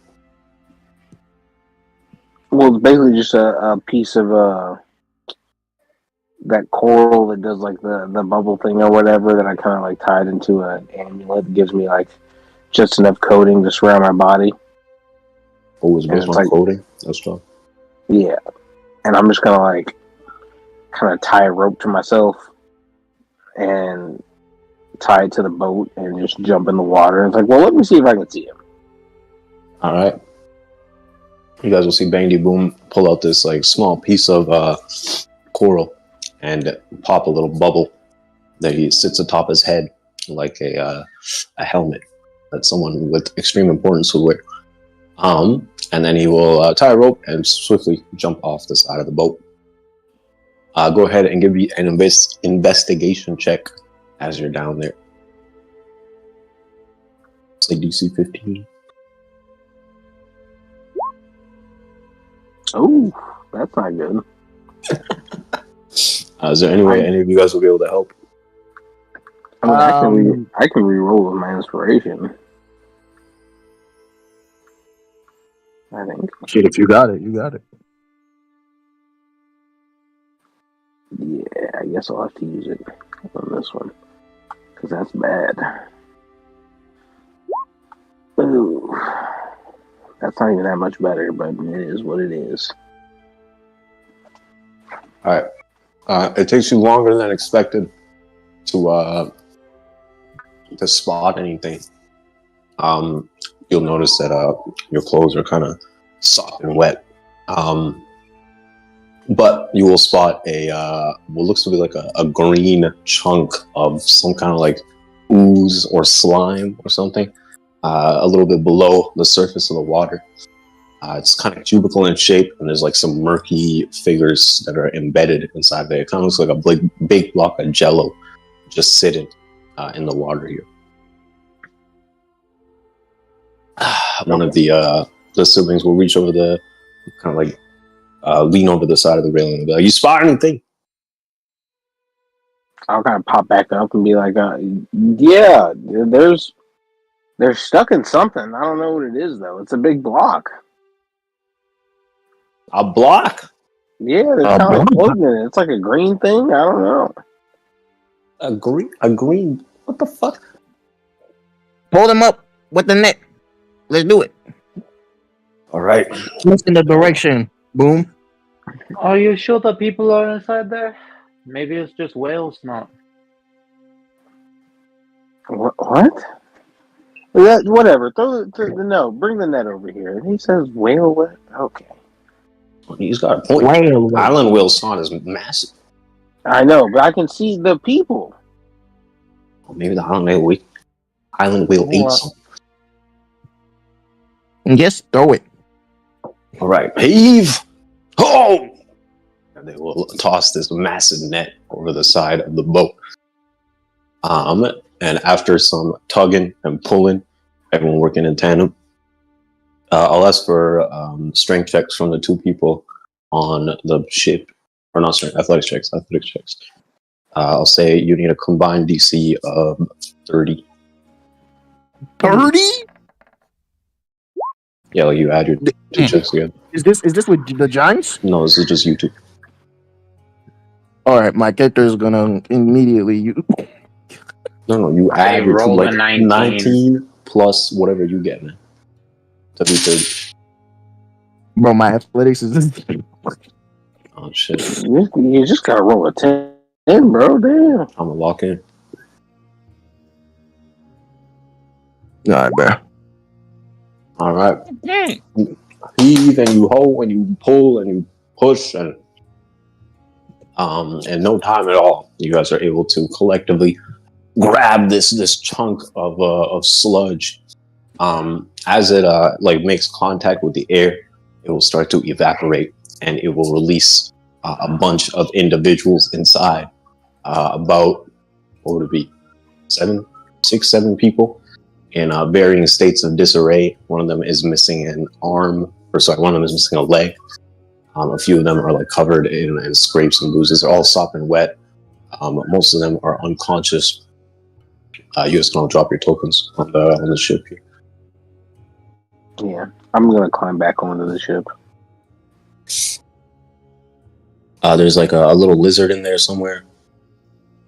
Let me just drop these NPCs. And then the kid. Who am I missing? I don't think I'm missing anyone. It's almost I survivors, must be right? this fortunate when I go fishing. We won't be like, wow, this is a large sum of people. All right. Let's do. You got 2 dragons on there. What? I'll begin to apply first. You got 2 baby towels there. I don't see one. There's only one. Oh, maybe I have to refresh. But yeah, I'll begin applying first aid to everybody. All right. Let's do con saves from everyone to see who wakes up first. Hang on, I gotta get my chart up again. Con 15, save? 15, 15. Okay. That's crazy. Oh. 3. Wow, these dudes look pretty freaking rough. Come on, I'm the one that needs to. One of them is missing a leg. Oh god damn. Which one's missing a leg? Hey, I can relate. I can relate to that. I can relate to that missing leg, but hey, you'll get through it. Who has a higher con score between Yiga and Born? Born. He's got a 20. I got a 19. And a loser. All right. So the one that's missing a leg, I'll cast a healing word. All right. Not to bring it, obviously not to bring their leg back, but who's the one missing the leg? I can resonate with their pain. Oh, Kentis, he lost it during the ship incident. How tragic! Kent lost a leg and a lady. Oh, I mean, to be fair, he did lose her, and then he got his get back. He did get the get back. Oh, Viridium, our fortune continues. A pretty lady appears before us. And like Joko will lean forward to look at Onya and then go, "Ugh!" Like as the salt water starts to like wear off of her. With me applying first aid on everyone, I don't know if they would get the results of a long rest, but if they do, then this is unnecessary. They're not getting a long rest. So they're not full HP? No, these guys are probably going to be bedridden for fucking years. All right, man. They'll everyone I did first aid on will get 1d6 plus 4 HP. It's 7 people, right? 1, 2, 5, 6, 7, and then they get their maximum. What's it called? Their hit point to dies. Their hit dies. They get the maximum. Yeah, I'm gonna walk up to what does the one that's right in front of me, which looks like Yiga. I'm just gonna also add a +4. I'm just gonna kind of like poke him a couple times with my cannon leg. Like, hey, like hey. Okay. The first to awaken will be Born. Actually, before anyone awakens, I'm gonna ask for a medicine check from Viridian. It's a DC 10. The higher you get, the better you get. Scaling. Oh. DC 10. Let me do this shit real quick. Well, oh yeah, I'm good. 1, 2. No, just one, bro. Just one. Oh. Alright. I mean, I guess you're good. Are you good with that 13 or try to turn it into a 14? I can't turn anything into a 14. You got an inspiration? Nope. I never got one. So what? I said I never got one. Hold on. What's your character's name? Nice clean. Viridian. What's it on the token? Oh, is it the question mark? Yeah. Oh yeah, let me go back to Angelsroom. What's the? I don't see this shit, bro. All right, What are you talking about? I'm trying to set it up so that it's tied to your token. This music, man. God damn. Okay. Yeah, with a 13, this is just like a cursory check to see the varying states of everyone involved. You will see the dude missing a leg is in very bad condition. But with Bangdy Boom's like little patch-up job, he seems to be in a better state. Among the others, everyone seems to be in like varying states of exhaustion. But none of them really have like any overt signs of injury, save for the man in green and the winged fellow. The man in green seems to be suffering from and the orange dude. The man in green seems to be suffering from like signs of drowning, asphyxiation. Seems like there's a lot of water in this guy's lungs. He's like breathing, but you can tell there's still some fluid in his lungs. The guy in orange, he is he's pretty banged up. Like you can see his arm is broken. He looks to have like a lot of bruises, a lot of contusions. He seems to be in a pretty bad state. But worst across out of everyone is the winged fellow. This guy's body looks like a fucking beat up pillow. You can't find a bone that isn't broken. This guy, it's a miracle that he's even alive. He's like barely treading the line between life and death. He requires urgent medical attention from a really good doctor. Who does? Yeah. All right. I'll immediately. He will be the first to awaken, and I'll let you get like a word out before you succumb to a coma. You see this antelope eating you. As you come to, you will see an antelope staring you straight in the face. I came to and said, "Did we live?" And then sees the antelope and just falls back over, like the king that's a frog in Shrek. I think it's 2. Meridian. The boss is wait. Meridian will put his hand on his forehead and be like, "You sure did. You sure did." Born, as you succumb to unconsciousness once again, I would say this would vividly remind you of that one dream you had where you met that woman that promised you power. As you fade into unconsciousness, you think that maybe she scammed you because you don't feel that powerful right now.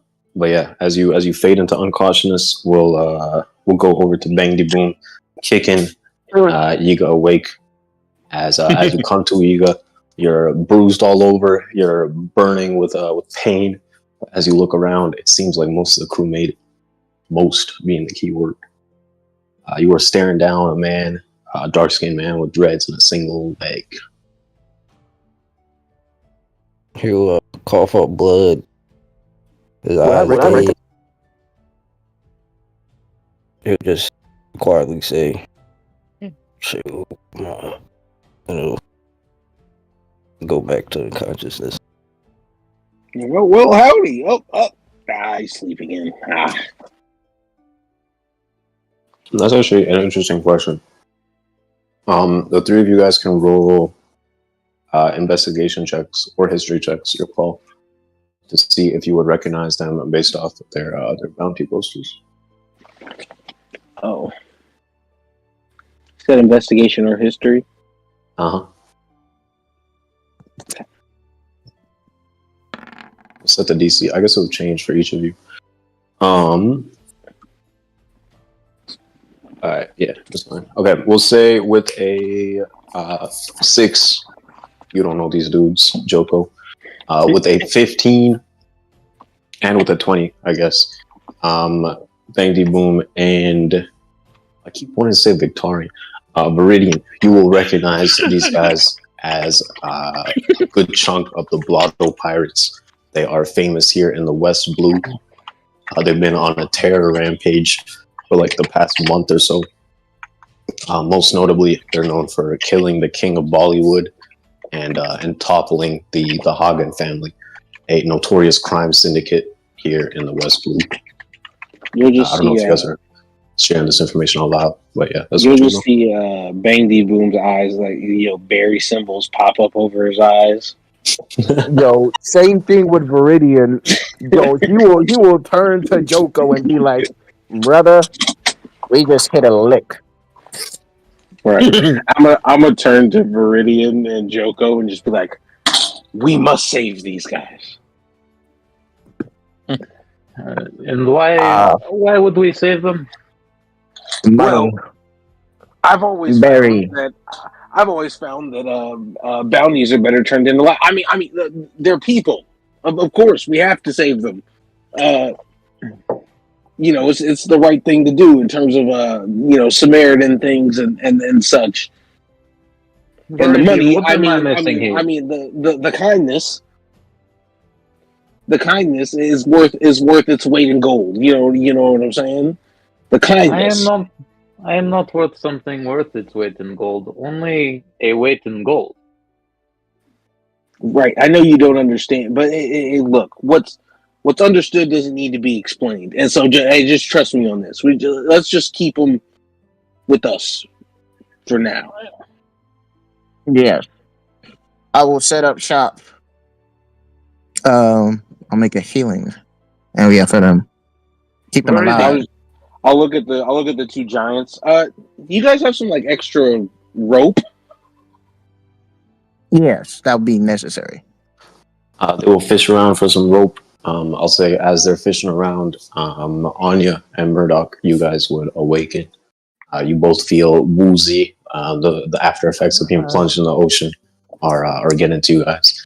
As you look around, you'll see again most of the crew has survived in various states of disarray, and you are on a ship surrounded by two gigantic people and a couple of other people. Oh. Looks like I died and enjoyed a circus. Not the worst place to go. You go back to sleep. Murdoch. Go back to sleep. We'll nurse you back. Chuma, thanks for saving me out there. Guys, where's Chuma? My character will begin to go through his memory, thinking about Osmi and Chuma. Don't see him. Yeah, never. Sounds good to me. Osmi and Chuma, never heard. As you say that, drag myself to the side of the ship and try to look overboard. Where the fuck is he? See nothing but the vast expanse of ocean. And I will say, as you real quick, as you wake up and you say Murdoch here or whatever it is you said, that'll like trigger something or it'll ping something for Joko. You recognize the name Murdoch. In fact, as you take a closer look, this guy really seems to resemble the dude that you just scammed earlier today. Yeah, I was kind of taking a look at him, like kicking at him while he was unconscious. But now more focused on getting a straight answer out of Viridian. What did you say? I didn't hear it. Brother, why do we need rope for these people? Oh, I mean, what is up with these people? He'll say, like, darting his eyes at Murdoch. Brother, these people are worth a lot. Lot. Obviously, all lives are valuable, and I'll just kind of like cut him off, and I'll put a hand on Murdoch's shoulder. It's like, hey, my friend, relax. I don't know who you're looking for, but I was just down there. I don't see him. There wasn't anybody else, man. You say they are valuable?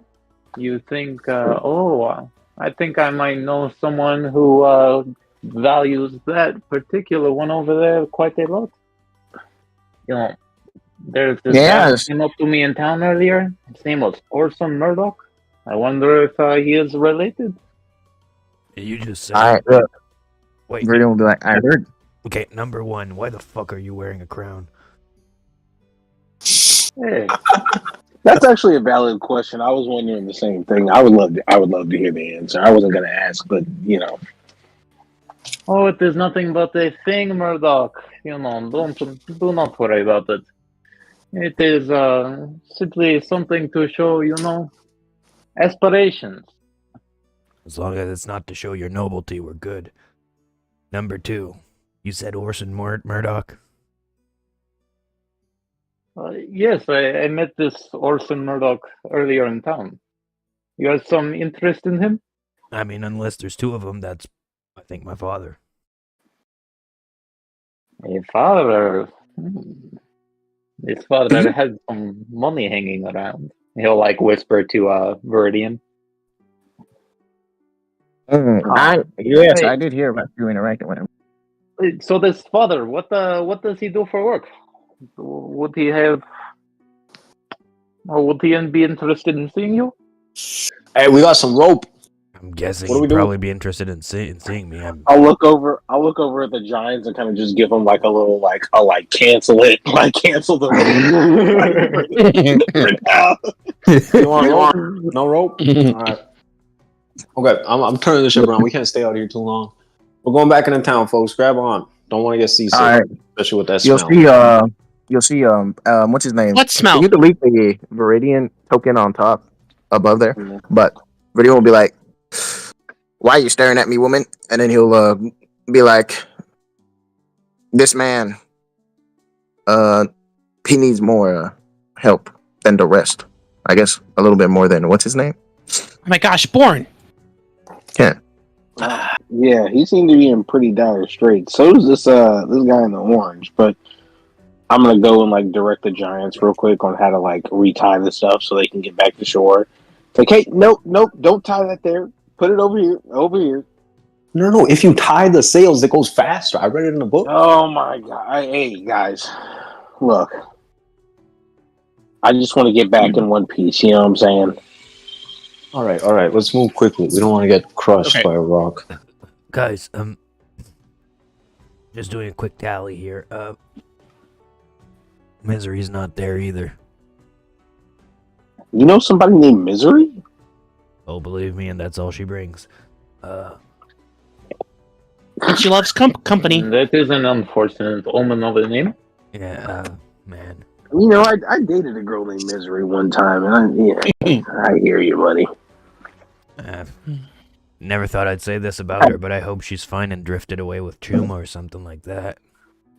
I get it. Can Onya start trying to take care of Born? Yeah. Yo. I'm gonna start applying some first aid, trying your best to help them out. That's for a medicine check. Ooh. All right. Your friend seems to have gotten caught in something foul in the ocean. Yes. Joko will point at her, and send a little scrubbing thing at her, it's like a little ball of cleaning that just coats her body. No, that's what are you doing? Normal. Yeah, don't do that to her. It's actually normal. Secondary effect of her devil fruit. You'll get used to it. I like to say that Viridian is wide in the eyes right now. He has been unresponsive. This man has been hit with a horrible stench as he falls back. Baby Boom is continuing to poke the guy in the orange with his metal leg. And like, hey! Come on, oh wait, is it me again? Sorry. And I realized that I had lost control of suppressing the smell, and so Anya's going to pull that back in. Wait, that was you? What? Sorry. Sorry, what is that? That's not normal. That brings me back. Yeah, sorry, I don't. Sorry, it's an effect of my devil fruit. I don't notice it because I can't smell. Well, that's a crime against society in itself. I see why they got. Never. Okay.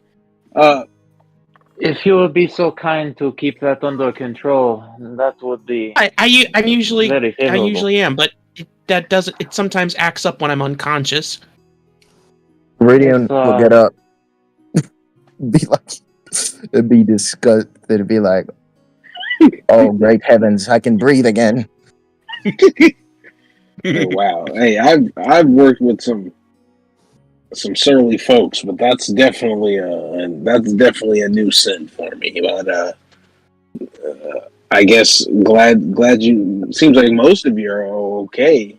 This guy in the orange though, and I'll like poke him a couple more times with my leg, and like he doesn't seem to be waking up. I don't know what's going on. Wait, is Born? I didn't catch. Is Born okay now? He's pretty sick, man. He's pretty hurt. Let him be. I rolled a 23. Yeah. Okay, you do some quick work to stabilize him. You'll see that like he's still unresponsive, but he doesn't seem to be in immediate danger. But any stress, any further complications, and his situation could significantly worsen. Right. Now, do any of you guys have? Anya will then shift over to check Yiga. Then, if any of you guys have any booze, just swig it in front of his nose. It'll probably start him up. Start him up. Believe me. Anya will roll her eyes at that comment.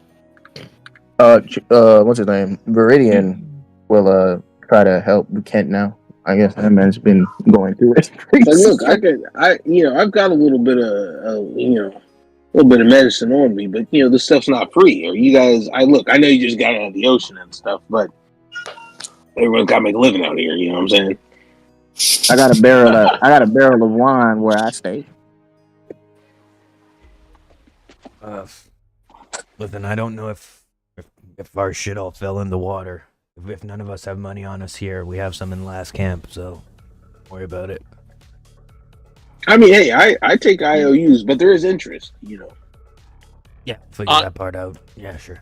Well, okay. I'll put a healing word on Yiga. Alright. Yeah. As you check over Yiga and as you throw a healing word at him, he's not in as bad shape as Born.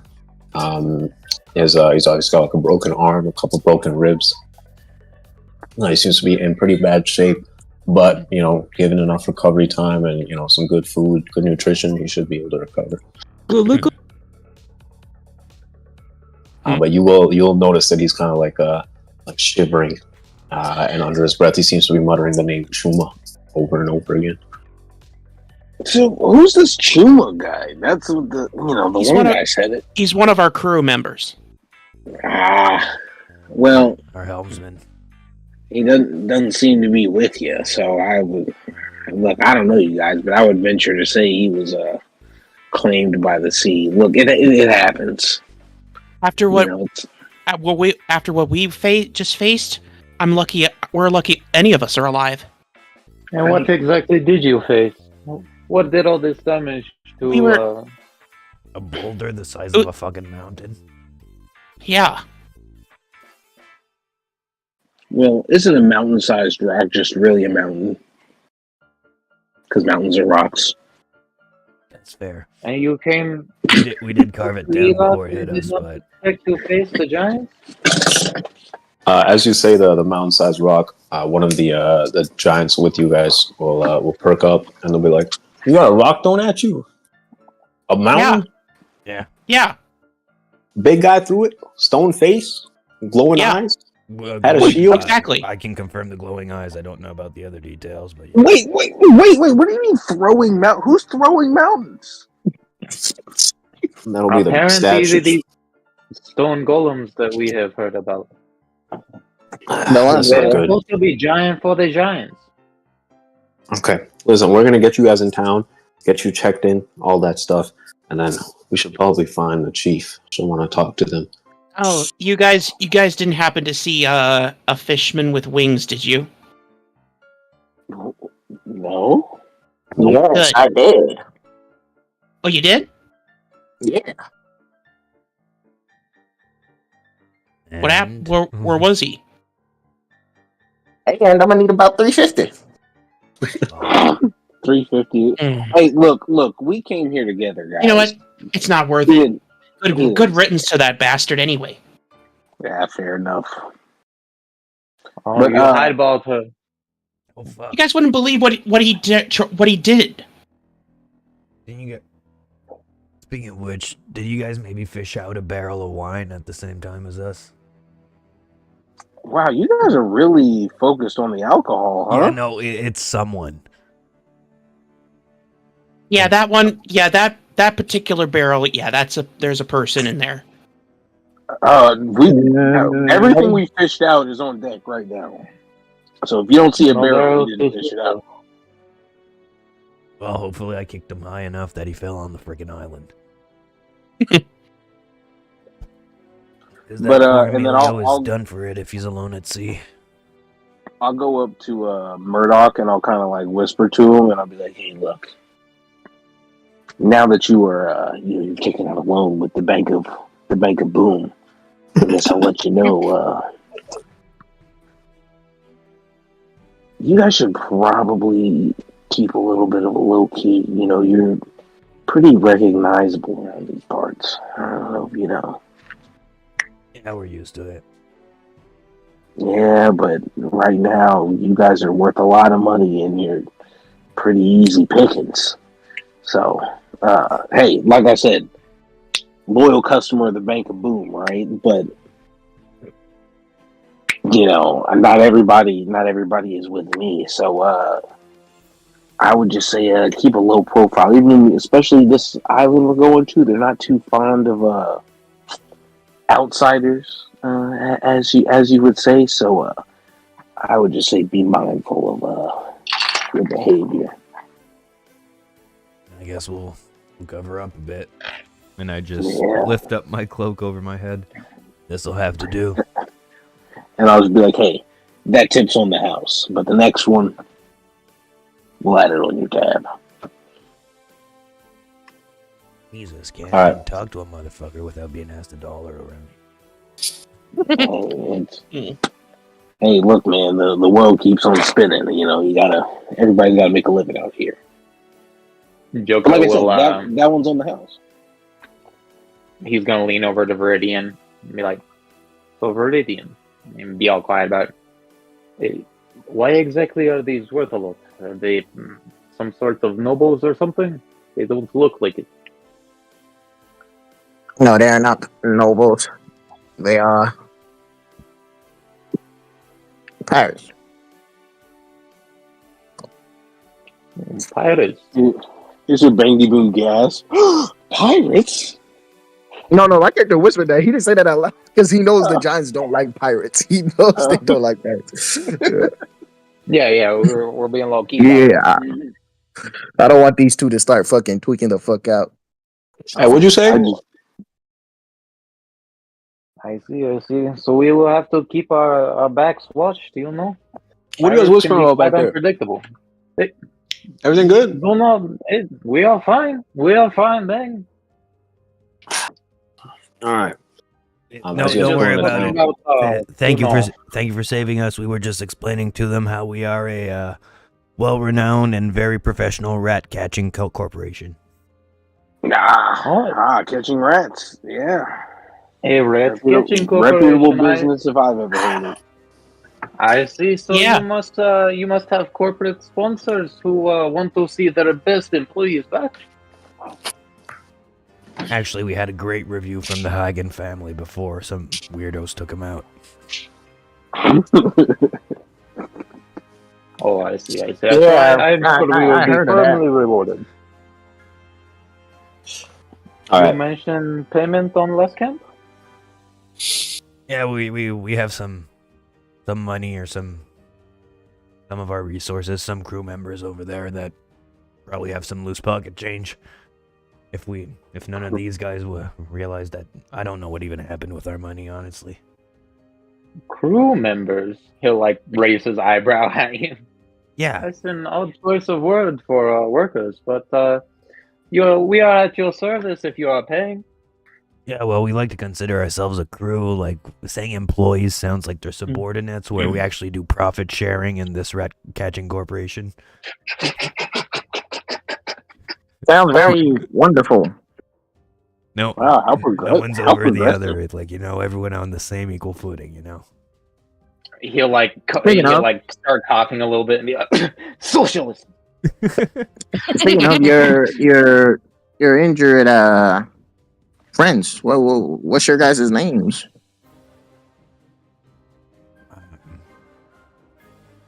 So, that's Mika.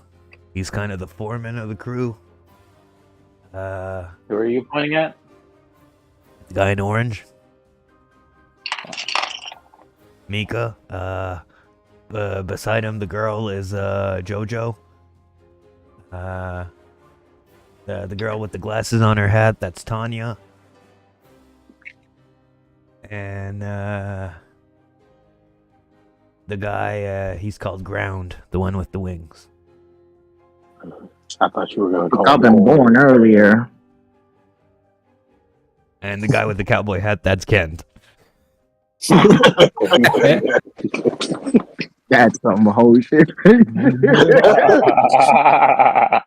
feel like I've heard the name Kent somewhere before, but no. It's a common name. Yeah, fair enough.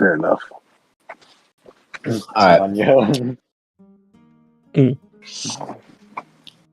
Okay, so you guys will eventually arrive back in Or's village, and the group of rat catchers will be escorted to a kind of like a sick bay type of area. Let me grab a token. There'll be a massive giant that will look over them and be like, "Man, I haven't worked on people this small since I delivered." Never mind. Don't worry, I'll help you. Appreciate it. Let's do that. I think is fine. Okay, I'll put you guys on this map. I'd also like to bring some of my brewed wine for these guys. Alright, bet. Okay, you guys are on the map. You can drop your tokens on the top right bed. Mm-hmm. So you all fit on that bed. Oh. I was the first person that could tell me where this map is from, which island. I'll give you an inspiration. O'Hara. Good shit. Ah, okay. Damn it. I had no chance. You think it said, damn it. Drats! For real. How did you get it before me? You meddling kids. Alright, let me drop the NPCs. If it wasn't for you meddling kids and your antelope. That was good. I guess this thing will be here too. You guys will see Yiga Rasil looking over you guys. Damn, I'm getting the double token thing too now. Jump been acting weird today. Don't say jump gate, man. Say roll 20. It's jump gate, bro. No, jump gate. Jump gate King. From roll 20. Let me grab the old woman. I guess the old woman will drop by, but most of it will just be this this giant doctor fellow and Viridian and Onya and the others nursing you guys all back to health. And one by one, like everyone will start to awaken. Even Born, he'll be like wrapped in a full body cast on some Zoro shit. But everyone will start to awaken, and you can all like start to piece the story together.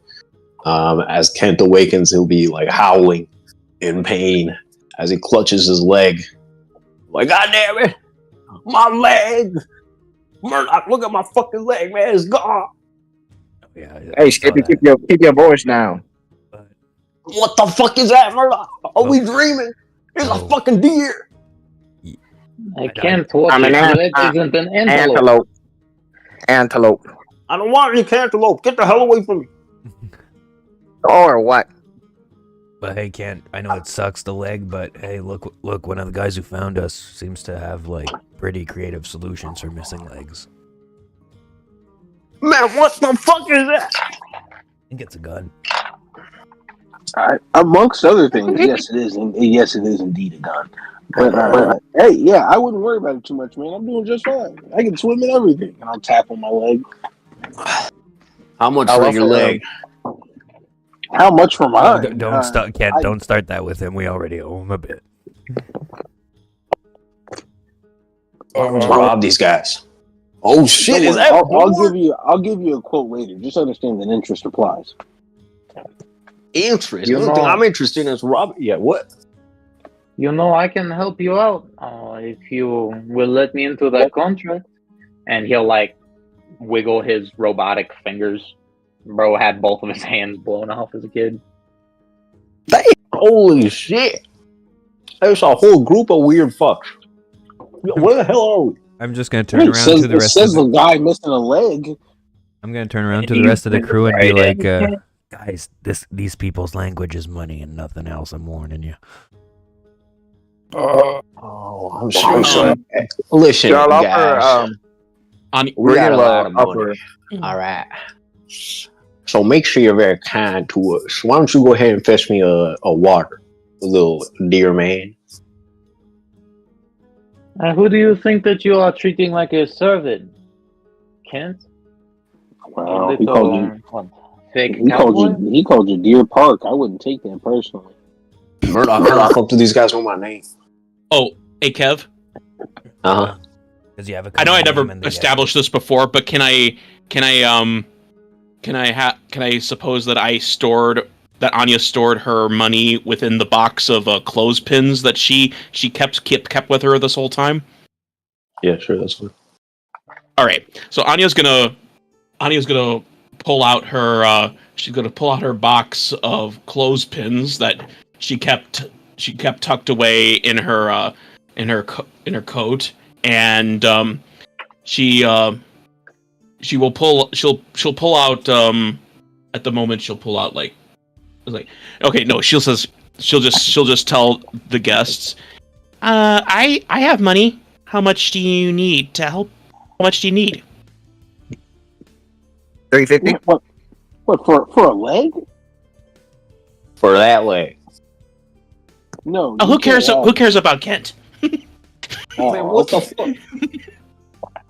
Well, fair enough. They practice Look, I'm both a blacksmith and a shipwright. So let me know if you need anything. As long as you got money. We also a leg. How much for the leg, pal?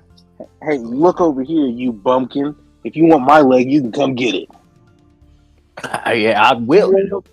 Get up. Are any of you bone doctors? Oh, they should be fun to watch. What the heck is a bone doctor? Who is this guy? I'll begin to offer everyone a cup of wine. This is good for you. I mean, what the fuck did I do? This is good for you. I can't move my arms. I'll drink for you, brother. I'll take his cup. Doesn't help me. when Boy says that, Meridian will feed Morn his cup of wine. For everyone who takes a drink of his wine, hold on, let me see what it is. What do you get? You get you guys all get 6 temp HP. Everyone gets it. That's it. Holy shit, this is some good ass wine. Joko will like swirl his around in his glass, sniff it, hear it, touch it. Yeah, it is all right. Spin it and pop it, twist it. Pull it. What is he bopping? Alright, Finch and Tua will come to at the same time. And Finch will like look around like, this must be Elat. So we're not dead. No,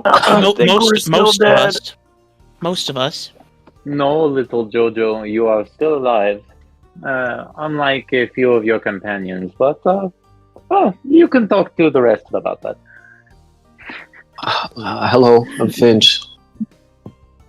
Bro's just dropping dead parent news on a kid. My name is Radiant. Nice to meet you. Tua will be looking up and around with a sniffle. She'll spot the captain. She'll be like, Captain! They're gone. Chuma, he's gone. No. I was just getting up. I'll have a Yiga attempt to crawl off the bed. Captain, listen. I'll look for him. No, he's dead, Captain. I saw it. He died. He'll fall off the bed. I don't know how high up is his bed? It's like a thing on the ground. I guess the drop would be like 10, 15 feet. Okay, I'm fine. I'll begin to crawl. This guy will walk over and pick you up like you would a small bug, and then he'll drop you back on the bed. He'll be like, nobody leaves until I say so. Okay? Fuck. That was so cool. Tua will try to get your attention. She'll be like, Captain, the Chuma's gone. Misery's gone. They're gone. I don't know what happened to Azure, but I could hear their voices. Murdoch, I could hear their voices just like you were telling me. They just disappeared. One by one, they disappeared. The nonsense. I'm not lying. I swear. I'll attempt to crawl off this side of the bed. Please, Captain, listen. I'll fall off Meridian.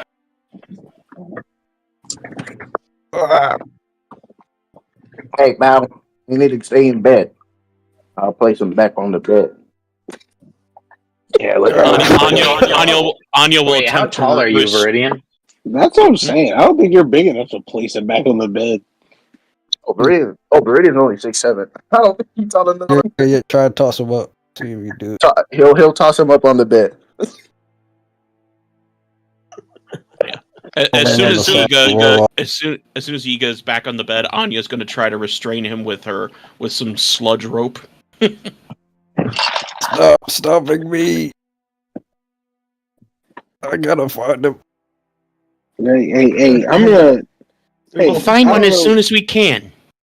Hey, guy in the orange up there. Just to let you know, I didn't see anybody else down there except you guys, and I gave it a pretty good look. So you might as well relax for now. You should also be listening to 2-0. She was trying to tell you about that. I'm telling you, they're dead. I heard their voices. He died. He was with Murdoch. Murdoch, do you remember? 2-0. That is a funny way to say JoJo. Is it true, Murdoch? Saved me. We'll start to tear. Chuma saved me. I don't know about the rest. It was weird for me. I saw you know who in my head for a moment, and then I woke up, and I think I made you two pass out. Yeah, what was that? What did you do? I don't know. He will clench his fist so hard it begins to bleed. We need. I told you guys about this Chuma fellow, huh? Well, I'm still hoping drifted away. Anya will look down. Anya will look down at her shirt and notice like the torn hole, where a hole in the shirt where her wound was before Azrael healed her, and some of the others anybody near her will probably notice. I mean, did this Chuma guy owe you money or something? You know, brother. He'll call for blood. Yeah, so with rage. He was a crew member. A beloved coworker. Most of your stuff seems to have drifted away, and you have a big hole in there. I might have something. Well, just so you know, that guy in the green, he did take out a debt in your name, by the way. Just so you know, but we can talk about that later. You should get healthy. But I just want to guys. I think these guys need a little bit. Alone time. Seem to be morning. Yeah, fair enough, Radiant.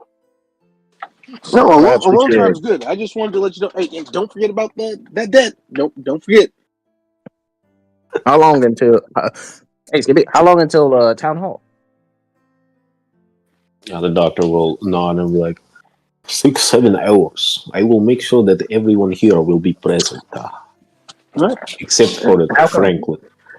As I'm walking out, I'm just like, Yeah, don't forget interest accrues daily. Okay, thanks, guys. Thanks. What?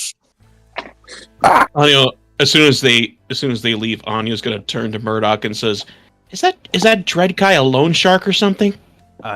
They are all about money, all three of them. Believe me. Mm. But I just figured if the interest goes too high, we kill him. Well, fortunately, I still have all my money. I don't know what I have. I go through my bag. I guess I take out the lamp, open it up quickly to empty some water from it. I have my sword, the Hagen sword. You also have Chuma's great sword. Oh, I have Chuma's sword too. Well, that's 3. Okay. That's not pointing in the right direction if I have Chuma's sword, goddammit. I'm telling you, Murdoch, he's dead. He's dead. I saw it. I don't think I'm emotionally equipped to accept that yet, Tuo. So let's keep some hope for now. And let's hope my 27 million berry is enough. Guess I'm gonna have to dry this papaver shit. Ugh. Mm. Maybe they can take drugs as payment. Who knows? This shit's worth a lot. Mm. Listen, guys, I was the one that killed Misery. That rotten bitch tried to drag me down. So I cut my goddamn leg off. And then I shot her right in the back. Climbed up off her corpse. And Yiga picked me up. Ew. Damn. And I do it again, too. Crazy Mitch. You need therapy, Ken. That's what you need. I need that motherfucker's leg is what I need, Murdoch. Who's what? Leg? You don't need to buy. You don't need to buy it. Anya will mockingly try to start building a leg out of the clothespins. I ain't walking on that shit, Anya. I ain't gonna buy it either. I'll rob it off. No. They helped us. Hell, that's supposed to mean to me. Well, actually, there is a. It means you're indebted. Actually, the turtle was at the front of the ship that got us. I'll turn to Yiga Razil. Hey, did you save us? Did you come and get people? The turtle will just kind of look at you with a morose expression, and then kind of turn his head to the side, and settle down to take a nap. I'll go to the edge of the bed and just pat it on the shell. Good turtle. Well, there's one blessing about this whole thing. I begin to climb to the turtle, falling off the side of the bed. At least that bastard Azrael is gone. Yeah, what happened with him? Did he just like fly away? It was really complicated. I'm not even sure what exactly happened. I mean, we were both gravely wounded, and he told me to pay up for what I promised him, that I would fulfill a wish of his, and he ingested one of my chaos shards and asked me to put one in his eye. So I did it. He healed me. I point to where my stomach is, where the hole in my shirt, but there is no wound. He healed me right up, and then he claimed he was gonna take me away and all that kind of stuff, but then he just vanished out of nowhere. And then I managed to gather a bunch of you guys and got you guys in my sludge. You did good, Anya. Thank you. Saved us. Oh wait, there was one other thing. He mentioned something about becoming a god or a god knight. A god knight. I wasn't sure what he was talking about though. He might be reading too many of them picture books. Yeah, Azrael. His ego is just too big. Well, he's gone now, and that's what counts. Yeah, but I'm not even sure he's dead. He just vanished, like, out of thin air. I mean, could the Chaos Shards have just made him disappear altogether, cease to exist, or did they transport him somewhere? I don't know. Chaos Shards have done weirder things. Totally possible. That's true. That's true. You guys almost forgot about me for a little bit. Man, that was weird. And he tried to steal me away from you guys then, too. Well, hopefully wherever he is. I tell you, that guy was obsessed with me for some reason. Wherever he is. Hopefully it's the worst place for him. That rat bastard. And just add him to the list of people we don't want to come across again. I'm still curious about what his goal was. But that God Knight thing is all I have to go by. But he also said he wanted to be a god. Is he talking like the Celestial Dragons or something?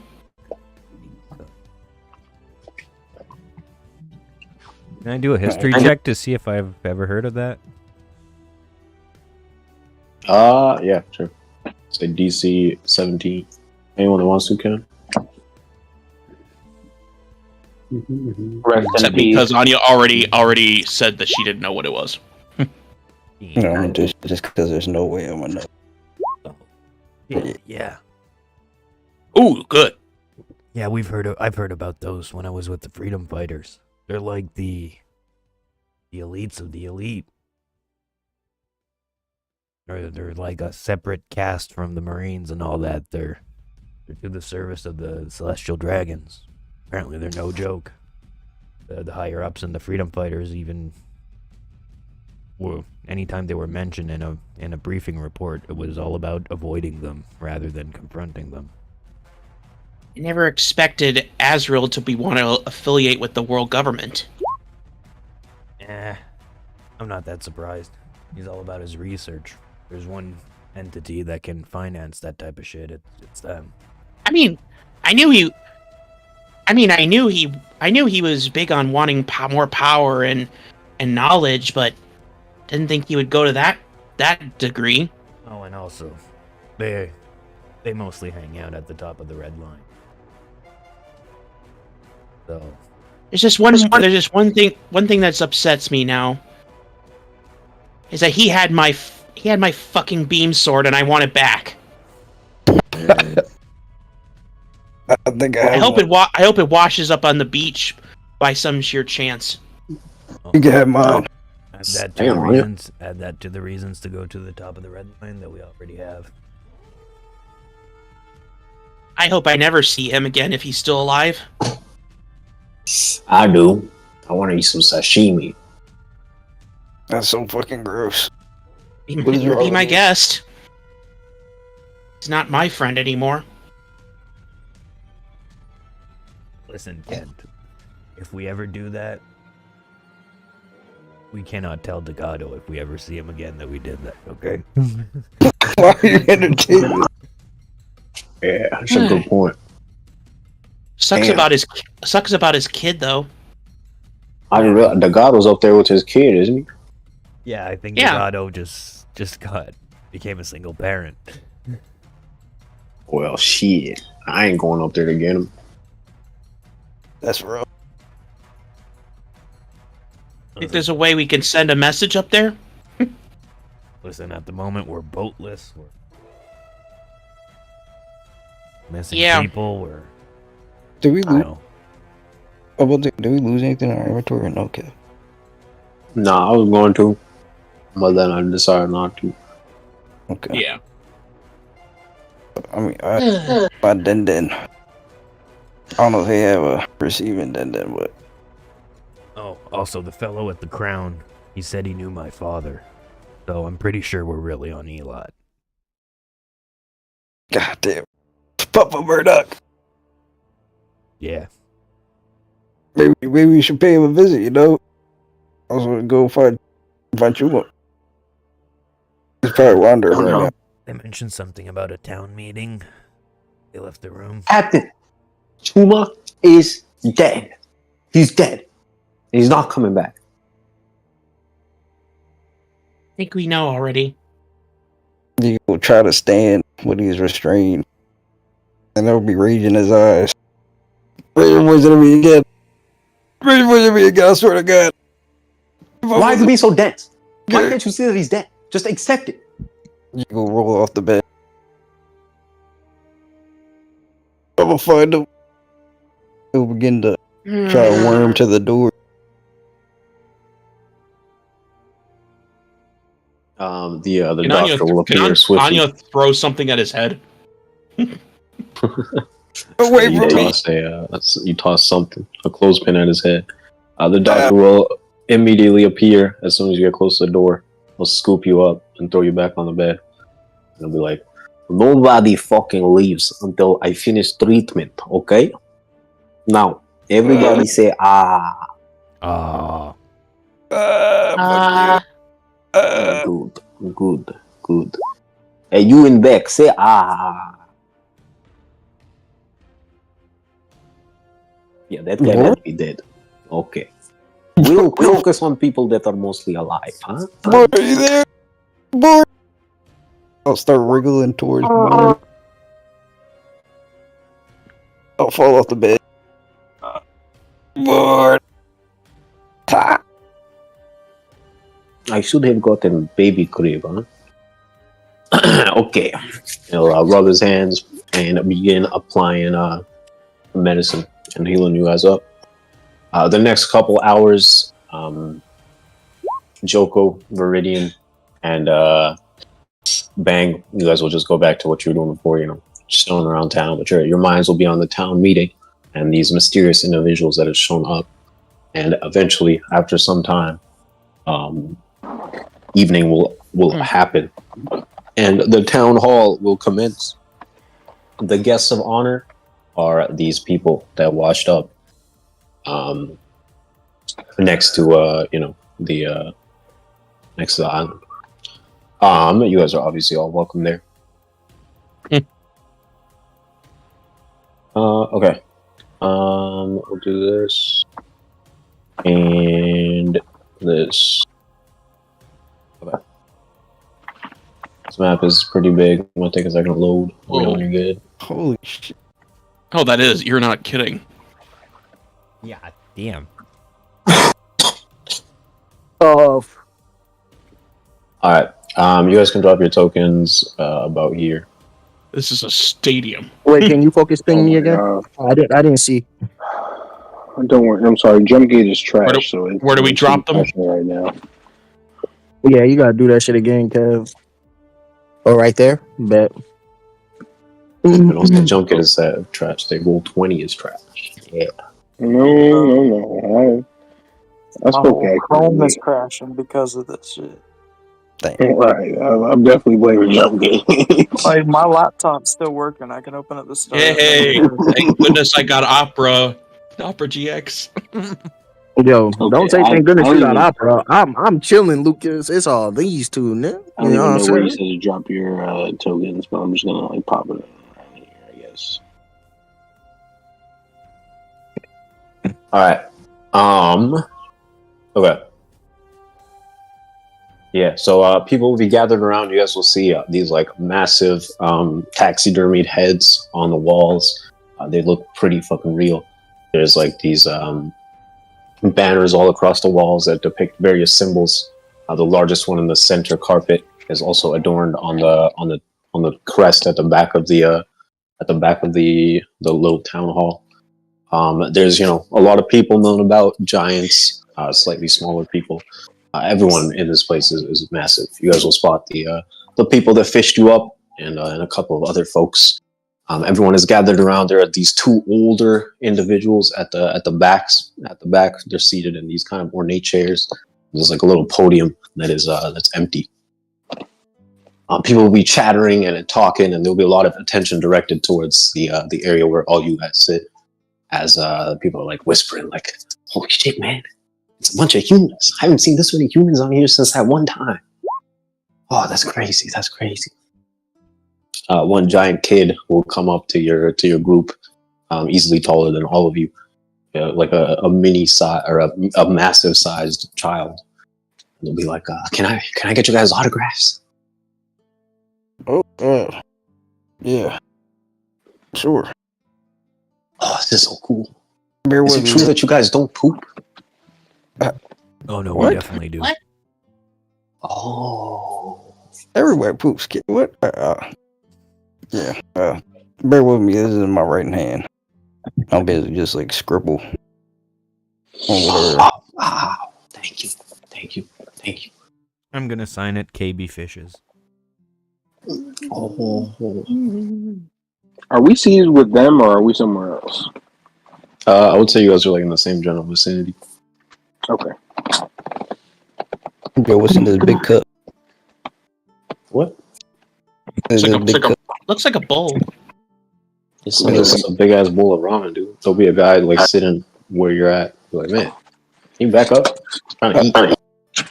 Sorry. Oh, sorry. You guys want some? One Offer you a grabs the spoon. pen with It's his like mouth 3 and times the drives size a of it. straight line. Oh, hell yeah. Whoa. I'll just Take pull out one noodle. It's gonna take me like 3 minutes to pull it fully out of the bowl. Enjoy. I'm thinking of a single noodle the size of a sausage. Link. What'd you say, Dill? I was saying, Bourne grabs the pen with his mouth and just moves his head from the left to the right. That's the best he can do for a signature right now. Oh, thank you so much. How do you say your name? Or Yeah, it works both ways. Oh, thank you. Run on. Right. Joko will like reach inside his jacket, like tucking it kind of close to himself, and pull out like a whole stationery set. Like real carefully write out his name in like perfect cursive to the kid. Oh, cool. And then he'll just put it back in his coat, like vanishing into it. What's all that stuff on your face? Oh, these are the markings of the Belnades clan. We are famous performers. If you ever get the chance, go to a Belnades circus and you will be amazed. You will come away with wonders that you will never forget. Are you guys in an Elbath? No. We are in Elbaf sometimes, but we travel around. Mostly we are in the Grand Line though. Okay, So okay. anywhere in there, you may be fortunate enough to find us. Okay. That's awesome. They'll run off. The chat will continue. Everyone's having a good time, sharing food, drinks, enjoying. But as the doors swing open, everyone will fall quiet. As this woman has she has a headband tied around her head. She's got a shocking sight of pink hair, very reminiscent to the person that you saw when you were collecting tree sap, Viridian. Same type of shade. She's shorter than pretty much all the giants. She's around like 20 feet tall, maybe. But everyone seems to be like, treating her with respect as she marches down the aisle and walks up to this podium, climbing on top of it and regarding everyone with their hands on her hips. As everyone kind of falls quiet, she'll raise a hand to everyone. Or she'll raise like both hands, almost like she's about to, like she's putting her hands up. I guess I can do that shit. And she'll be like, the town hall is officially called to order.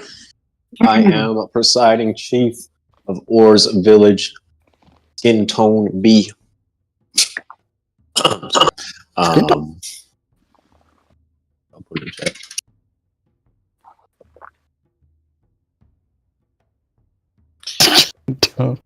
Many orders of business today. First and foremost, we would like to welcome back a treasured member of the village that had gone missing. Everybody give it up for Franklin the Turtle. And the whole place will erupt in cheers as everyone kind of looks to the side, and you'll see the old lady like fondly petting her pet turtle. Yiga Rasil.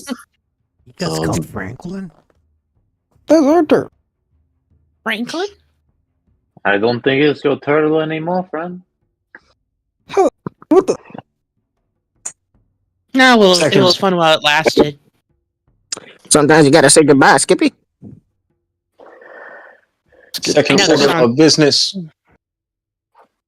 We have some unexpected guests here in the village today.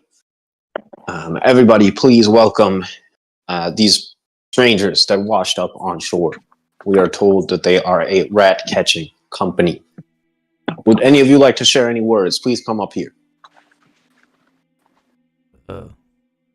Should I go up? Yeah, you should go. Alright, I'm going up. Your name's Mika, by the way. Mika? Yeah. Alright, Mika. Oh, Mika. Wait, why am I?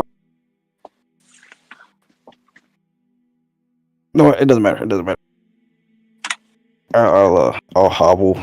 Okay, should I just speak from where I am, or should I go up there? Please come up here. Alright. Watch your step. I'll like fall off the table. 30-foot drop. I'm good. I got up feet. Are you alright? Yeah. Yep. I'll hobble. Each stair is like 20 feet. Oh my god. Man, this place is large. The podium is like 60 feet. Oh, no, we'll say it's like 30 feet. Guys, some help, please. You'll see her pull out like a staff and holding it up to you. It will like extend. The staff will extend down. And as you kind of like grab onto it, she'll retract the staff. Depositing you on the podium next to her. She'll kind of like clap you on the back, almost knocking the wind out of you. And I'll be like, please, my friend, introduce yourself. She gave the captain a piece. Yeah.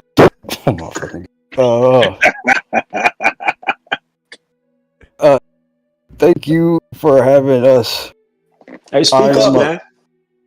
Thank you for having us. I am Mika. Nice to meet you, Mika. I'm here with my crew. That's Skinny James. I'll point to the sky. Hi, Skinny James. That's Orville. I'll point to Murdoch. Oh, hey, Orville. And that's Paul. And I'll point to Onya. Oh, we got a guy named Paul, too. I'll just lean over to Murdoch and just kind of whisper in his ear. Why are all the names he's saying different than what you were saying? He likes to call us by our last names. I gave you our first names earlier. Also, he drinks a lot and forgets. Yeah, there's that. Okay. As a tiny person, I'm very thankful. Don't say that. Don't say that. You're huge, man. You're huge. Oh, thank you. Thank you. I'll point my casted arm to whoever says it. And we hope to enjoy the festivities. And of course. Yeah. Also, is there a place we buy Adamwood? I wanted to know if that's a place. Oh. And you'll see me like standing on the side, just like giving him the like cut off sign. Like, no, don't say that. Stop that one. That man is choking. He needs help. No, I'm not choking. X-nay on the Adam nay. X-nay on the Adam nay. False alarm, he's not choking. What is he? What did you say? Orville? Whatever. But yeah, we love you guys. Red Catcher, you are looking for Adam Wood, the guy, last name Wood, first name Adam. What? The entire place will go silent as You'll look up to the suddenly not so friendly face of the woman next to you, and she'll be like, she'll give like a fake smile, and she'll be like, "Now, why don't you tell us all what a group of rat catchers needs with Adam would?" Rat catchers. We're getting a new ship, you see, and we were told that this is the place to get it. I'm starting to notice she's like clearly upset. This is your captain. He turns to Murdoch. Did I say something wrong, ma'am? I tried to give him an out. You know, your captain. What was it? This is a tragedy. She'll pull out the staff and like just kind of offer it to you to grab onto. Starting to think I should have gone up there to talk. Thank you, Elat. I'll give up the peace sign. I don't really respond. As you grab on, are you grabbing on the staff? Yeah. I was like, I didn't think it would be so short, but I appreciate you letting me speak. She'll wordlessly extend the staff from the podium all the way to the table that you were at before, and kind of just deposit you next to your people, and then immediately retract the staff again, tucking it behind her. You guys will get a moment to chat. Rune will return to Joko and be like, with the thing we're about to propose, I think we should be away from these individuals now. I was just about to say the same thing. What happened? Yeah, I think we might want to put a little distance between us. Don't forget about the loan or anything like that. But I'm gonna let you guys enjoy some of this dinner. I gotta go check in with the people that were helping me. But hey, I heard you are looking for a ship. I build ships, so if you happen to survive, once this is done, come find me. What happened? I thought my speech was good. I'm not really much of a public speaker, but I like that. I'm gonna grab onto Verdian's shoulder real quick and just snap us both over here. All right. Yeah, I'm just gonna scoot away from them. Where's everybody going? So, I had told them that we're rat catchers because apparently they don't like pirates over here. Oh. Yeah, maybe I should have briefed you on that one a bit earlier. It can't be that bad. I didn't say we were pirates. There were key words. Let's just put it that way. It can't be that bad. Let's see what they got to say. As you turn your attention back to the podium, Skin Tone B will be examining the crowd, and you'll see it's kind of divisive. A couple people are shooting you curious looks. A couple people are shooting you kind of angry looks. But for the most part, their attention is focused on her. And she'll be like, well, that was quite the segue into the main subject of tonight, which is the Adam Tree. Now, there's been a lot of contention on what the best move for the village is. As I'm sure everyone is aware, it is very difficult for us to remain on this island. We predict that it will collapse in on itself within 2 years. So we've got to move pretty quickly. A lot of you have your livelihoods. A lot of you have spent your entire lives here. But there has been a recent development that we believe is going to be enough for us to save everyone on this island. But it's going to require all of us to chip in together. To speak more on the project that we have in mind, everyone please give a hand to Walla Bunyan. Everyone will politely applaud as a Bang Boom, your employer, will open up the doors and start walking in. You see me cheering from the side. Woo! Go Walla! Walla Walla Walla! She will be walking by, waving at everyone as they cheer, and then she'll make eye contact with you and kind of like jerk a finger in her direction, gesturing you to come over to her. Okay. Oh, I'm on my way. I want to try to climb down from the table. It's a 30-foot drop. Let me see.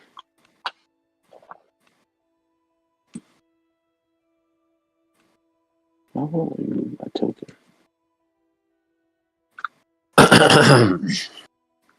Okay. Welcome, everyone. Hope you had a good time. Rita, thank you for the waffles. They were amazing. Rico, that beef stew needed some work, buddy. It needed some work. Okay. We got a lot of things to talk about. As the chief has so kindly introduced me, I'm here to talk to you about what I like to call it Project Eruption. Basically, as you are all aware, the Atomwood tree is in danger of being destroyed. Well, it's not really a danger. It's more like an inevitability. Sorry, I drank a little bit too much. As we all know, there is a volcano at the heart of this island, and it has just so happened to erupt straight through the Atomwood tree.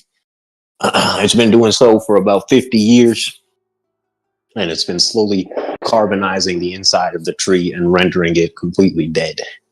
We've been able to strip and mine and tear pieces of Atomwood from the tops of the trees and the roots and the branches, but all of those are slowly dying. And over the past 10 years, venturing into the forest has become near impossible because of the statues. We can all thank Big Mom for that. There will be a chorus of boos as she says that. Boo! Yeah, oh yeah, that guy gets it. Yeah, okay. Now, my plan is very simple. I have hired a new shipwright. Everybody please give it up for Bang D Boom. Can someone help him down? Someone help him down, please. Yeah, thank you. Yeah, a polite applause. Why don't you come up here, Bang D Boom? Yeah, I moved my token up there already, but yes, this is my journey up. Thank you for the lift. Yep. If I could just go off a little bit onto the podium. Thank you. She'll offer you a hand and then kind of like deposit you on her shoulder. And she'll be like, all right, now Bang and I have come up with a plan to create a ship that will allow us to all climb on the ship and climb up the volcano as it erupts. From there, the plan is to sail into the sky on sky clouds and locate a bridge called the Bifrost. It will allow us to sail into the new world and then to the island of Elbaf, where we can all live happily ever after. Sounds like a good plan, right? Right? Everybody's on board? Why is no one cheering? I think I get it. There will be a like mixed reception from the crowd. Some people will be like cheering as if their lives have been saved. Other people will be staring in straight derision as they are clocking that the current plan is pretty fucking crazy. But Walla will be like, now I'm sure you're all thinking, how the hell are we supposed to sail a ship on magma? Most of the people here haven't even been off the island, and a good subset of them don't know how to properly pilot a ship. But worry not, my brother and I were on a very respectable and powerful pirates crew a long time ago. A man by the name of Yiga Yulong. Now I know pirates, but we're not all bad. All right, That we're not all your bad. old man. Yes. Baby Boom will look over and be like, shh. Give me the presentation. I do not look inconspicuous at all, bro. I'm freaking the fuck out. Now, my brother went into the forest a little bit ago to look for my husband. I'm not sure where they're at, but I'm sure they're all right. No, nothing can really kill my brother. Anyway, yeah. So we've been up and down, Grand Line, New World, Sky Islands, all that, what have you, West Blue, everything. We've seen it all.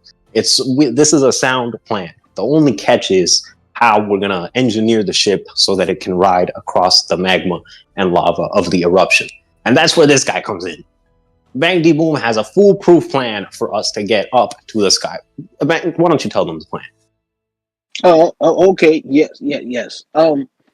So basically, what I thought of today. What I finished designing today after tedious planning and thoughtful design is basically I'm going to use an alloy mixed with iron, nickel, steel, things like that. All of which are pretty resistant to magma, and basically make a coating for the bottom of the ship. And the idea is going to be once the magma erupts, It will go into a propeller made of the same alloy, which will funnel said steam into a basically a propeller that will propel the ship upwards and allow us to get onto what is called the Bifrost. So basically, it's going to be a two-part system to make sure that we don't burn alive. But I'm going to need what's the measurement? It's basically a fuck ton of steel, iron, and nickel. But with that, I will be able to make a ship that doesn't burn in the magma, which I think is a positive thing. But also make a propulsion system that will allow us to travel through. And look, I'm a seasoned shipwright from Water 7, so you can trust me. I can do ships. So give me your medal, give me your trust, and we will go into the new world. Are you with me? We'll raise his hand. Yeah. And I'm standing on top of her shoulders, got my fist up, like, "Are you with me?" Yeah, there'll be a sizable crowd that'll agree. A lot more than when Wallet originally suggested the plan. What are you saying, Farini? I was saying, seeing his brother being unresponsive, Viridian will raise his hand. Yo, Antelope Man, you have a question? Yeah, Skippy, I'd like to speak. Come on up here. We see him turn to the guy next to him after seeing these guys struggle to get up there. Hey, big guy, why don't you lift me and my brother up there? Oh yeah. No worries. He'll shuffle over with you guys in his hands and deposit you on Wallow's other shoulder. All right. Viridian will be like, I would like to propose a different plan. A plan to save the Atom Tree. Listen, when a volcano awakens, most people see only destruction, fire, ash, lava. But to me, it's not just a catastrophe. Catastrophe. I don't horrible for the pronunciation. It is a challenge. That tree, the one choking on ash and trembling from the blues roar. It might look like it's dying, but it's not just a plant. It's a library of adaptation, centuries of resilience, a living formula written in wood and leaf. Now, I can't stop the eruption, but I can preserve what matters. The sap on the atom tree carries its cellular memory. The seeds carry potential. If I collect them, protect them, and replant them, then the tree's legacy survive. Maybe it will even evolve. I'll shield its root with soaked moss. I'll build barriers to buy time. I'll gather spore every shred of bark that isn't burned. Because even if the body is lost to the flame, the bloom can begin again. That's not just survival. That is evolution. And there'll be like a hushed silence that overtakes the crowd. And slowly people will start like murmuring amongst themselves. They'll be like, yeah, why should we have to leave? If he can protect the tree, we should let him protect the tree. Protect the tree. Protect the tree. And there'll be another subset of groups that are like, Project Eruption. And they'll start to go back and forth while his head is like switching back and forth between both sides. And eventually there'll be like a massive thunking sound as everyone turns to see Skin Tone Bee slamming her staff into the ground. She will speak like dwarf in everyone's voice as she yells. And she'll be like, enough. The humans have interesting suggestions, and we ourselves haven't been able to come up with enough solutions. Here's what we'll do. I will have a meeting with these people and figure out what the best course of action is. We will reconvene tomorrow for an emergency town meeting where I will give a final decision, and the whole village will move in tandem to accomplish that decision. In my power as the chief of this village, I will be the one making that call.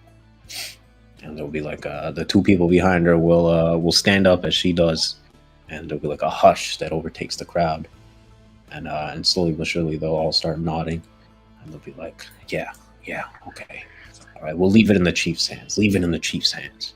Sounds good.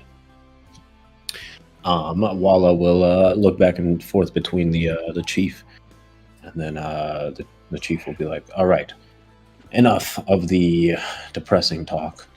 Let's have wine, drink, eat, enjoy. If what happens will happen, then we only have so much time left on Elat. Let's make the most of it. Woo! She'll kind of raise her tankard to the sky, and everyone will cheer and begin to party.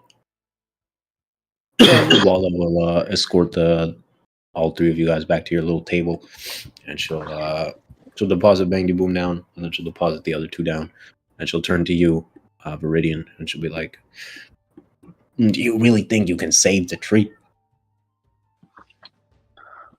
I can save its remnants. What's the point? If the tree dies, the island dies. Its roots are so sunken into the core of the island that if it breaks apart, the island itself will break apart. It'll sink beneath the waves as if it never existed. You'll see Viridian nod and say, thank you. I'll come up with a different solution then. Wow, Bang. that's not very reassuring at all. I'm going to draw some blueprints, and I'll get them to you. You mentioned an alloy that was going to coat the bottom of the ship. Yeah, I guess a little bit of material just to make sure I've got the proportions right. But as long as I combine, metals that are resistant to magma, I think I should be able to make something that's a lot more resistant than any one of them by themselves. There's the richest man in the village, Lord Soros. He used to deal back on God Valley. He has a very precious collection of minerals and metals and ores. Pay a visit to him. Perhaps there's something that he has in his possession that could lead us to a solution. Tell him that Walla sent you.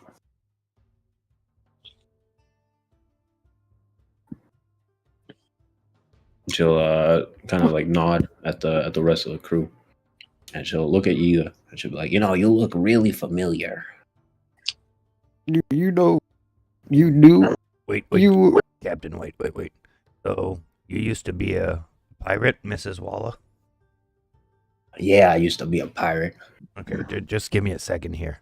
And I'm going to use my psychic link on her and on Yiga. And first thing she's going to hear is, please hold for Yiga. Doop, doop, doop. You are now connected to Yiga. Go ahead, Captain. You're in a private combo with her. I'm gonna stand really focused. Yiga? I'm naturally focused. Is that you? She'll start looking around. She's like, where are you? Captain! I'm his grandson. Where the hell? What? She'll be looking around wildly. Trying to identify the source of the voice. I'll wave my hand at her and point Yiga. Like, I'm like jumping. I'll be jumping and pointing at myself. Very like. You ain't my damn captain. No, I'm his grandson. Huh? You're Yiga's grandson. Yeah. Why you say it like that? Captain, show her a scroll. A scroll? Ooh. Yeah. I'll pat my pockets. Pull out the scroll. Look at that. Her face will kind of go slack with surprise as she sees the scroll, and she'll be like, "Holy shit! You're just descended captain." Damn, Skippy, I'm stronger than that man.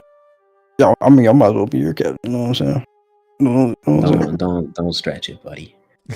And that guy in the back, he looks just like Land. Yeah, he's pretty beat up. his son. He's okay. What happened to him? Up in the sky Oh. still. Oh, No. What's with this bandages? Oh, that would be your boulder throwing giant thingies. Oh, you ran into the statues, huh? yeah. Destroyed the ship. Made us lose a crewmate. We don't know where he is.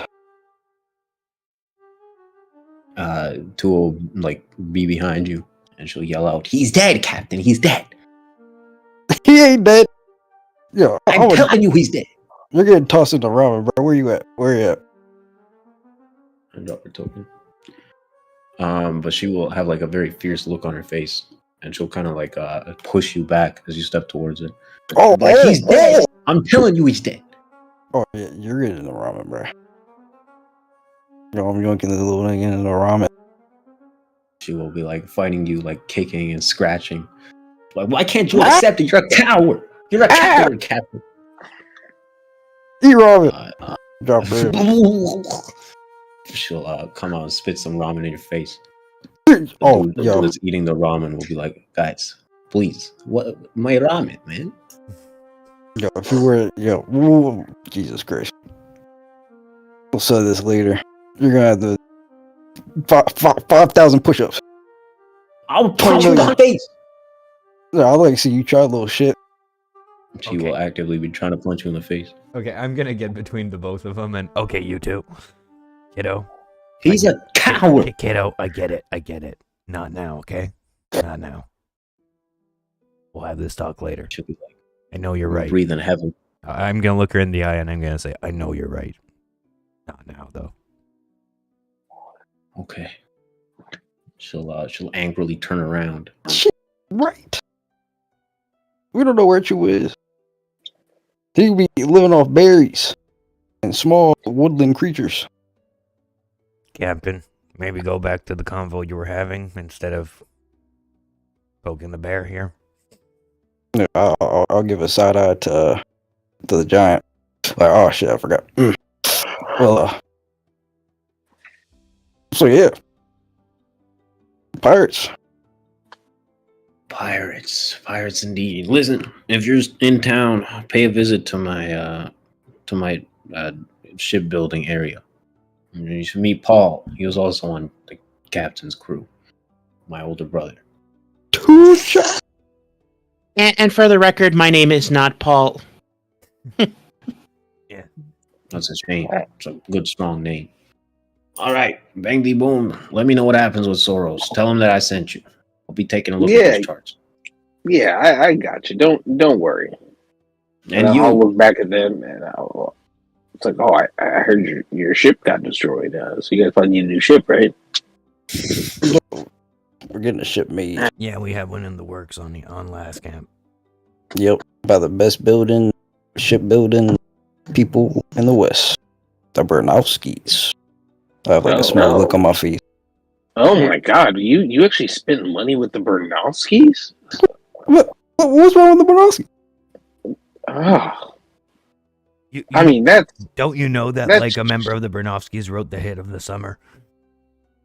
I mean, that's shoddy work at best. Like I was telling them, look, we operate on a different standard in Water 7, but Water 7. But I guess we'll cross that bridge when we get there, I guess. But don't go around telling people who you are,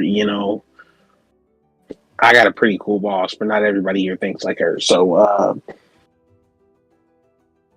yeah, just keep that under wraps. And I don't know where last camp is or whatever, but you'll obviously need a ship to get there. But don't worry, I've got great loan options for you, so I can definitely help you get a ship put together. That's good. A loan, that's like a money thing, right? I wouldn't worry too much about it. Don't worry. I'll make sure you guys can get back to wherever you need. And you know what? I can pretty much guarantee that it won't be as good as whatever the Bernovskis build. Those guys, the Bernovskis. Wow. As much as I have my gripe, we're loyal customers. They done good by us. so far. Yeah, but I mean that's for what your West Blues stuff like that. Are you guys trying to go back and stay in the West Blues? That's what you're trying to do? Oh hell no! I mean that's why we're here at this. We gotta get well, I mean, if you want something that can actually, leave the West Blue and survive, then you need something made by someone, I don't know, not only in the West Blue. You know what? You make a good point, Peg Leg. Peg Can I call you Peg Leg? Can I call you Booze Hound? I like that name actually. So yeah, he's totally gonna love that. Well, okay, well, that sounds pretty badass. If I can call you Booze Hound, you can probably call me Peg Leg. But it's not, for the record, it's not a peg, it's a gun. Oh shit! Damn. Those are shoot harpoons. Huh? I said those are shoot harpoons. It shoots whatever I tell it to shoot, including how dudes much? How much? Look, I'll make you your own leg. You can't have mine. No, I want your leg. No. You can't have his leg. You don't want to give him his leg. Yo, who is this dude? This is I'm the captain. Can't take this. I'm a whack him in the jaw with my cassette on. I'm on to something amazing. All right, I'm watch your damn mouth. Well, look. I'll make a leg for this guy, and we can talk about the ship stuff later. But look, I'm gonna need to have some sort of proof of funds or something like that. You guys are starting to run up a pretty serious tab. No, you're. I got money. No, hold your. I got 80 million berries. Yeah, she does.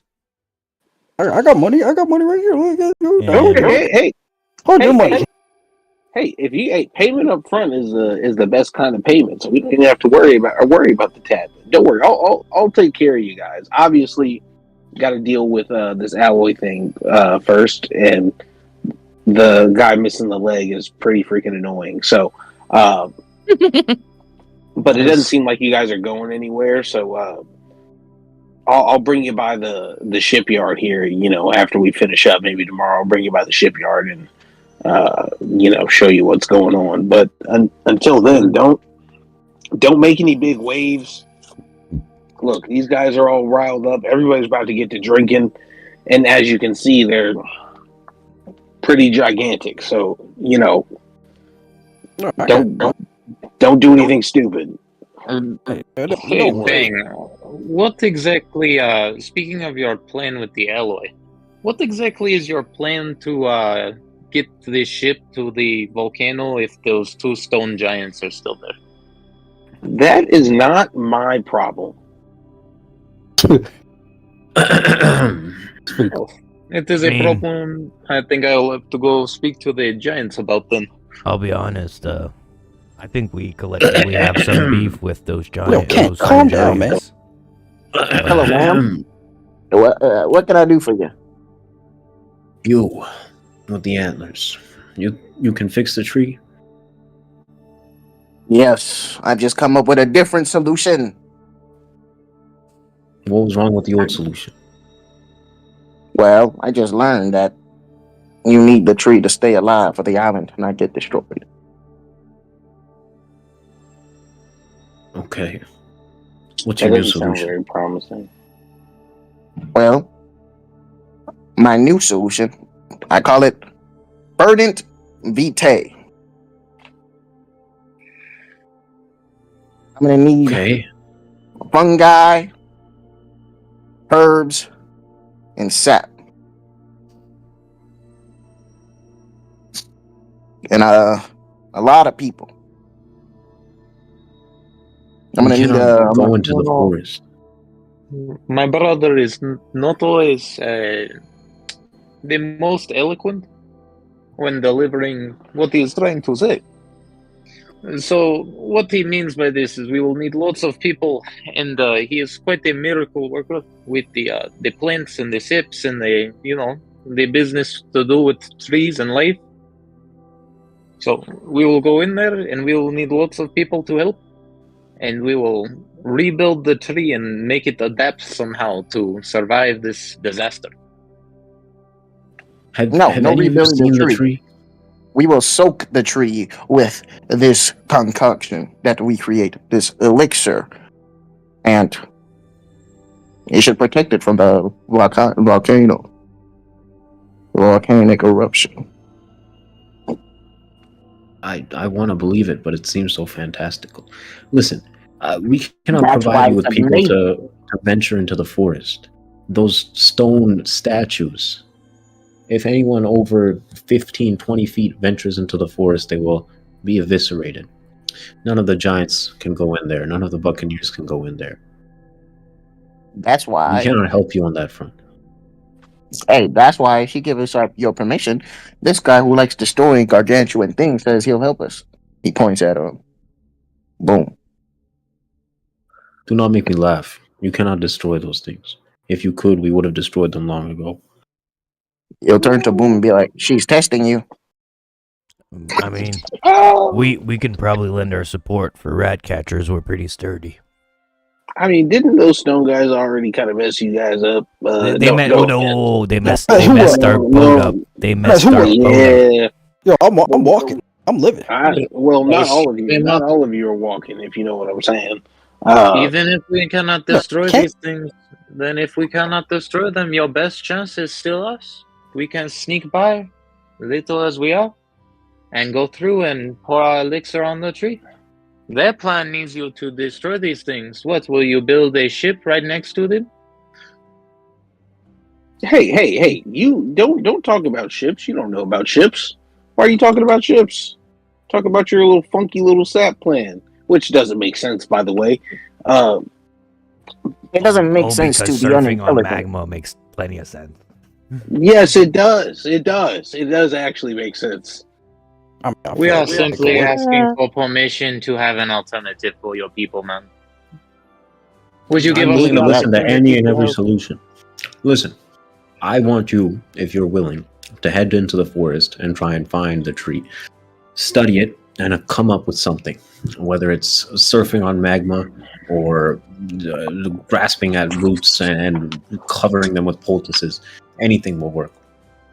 There was a man that ventured into the forest a few weeks ago, around your size. He has yet to return. His name was Rasil. There's another man that he came with that set out to find him. He left today.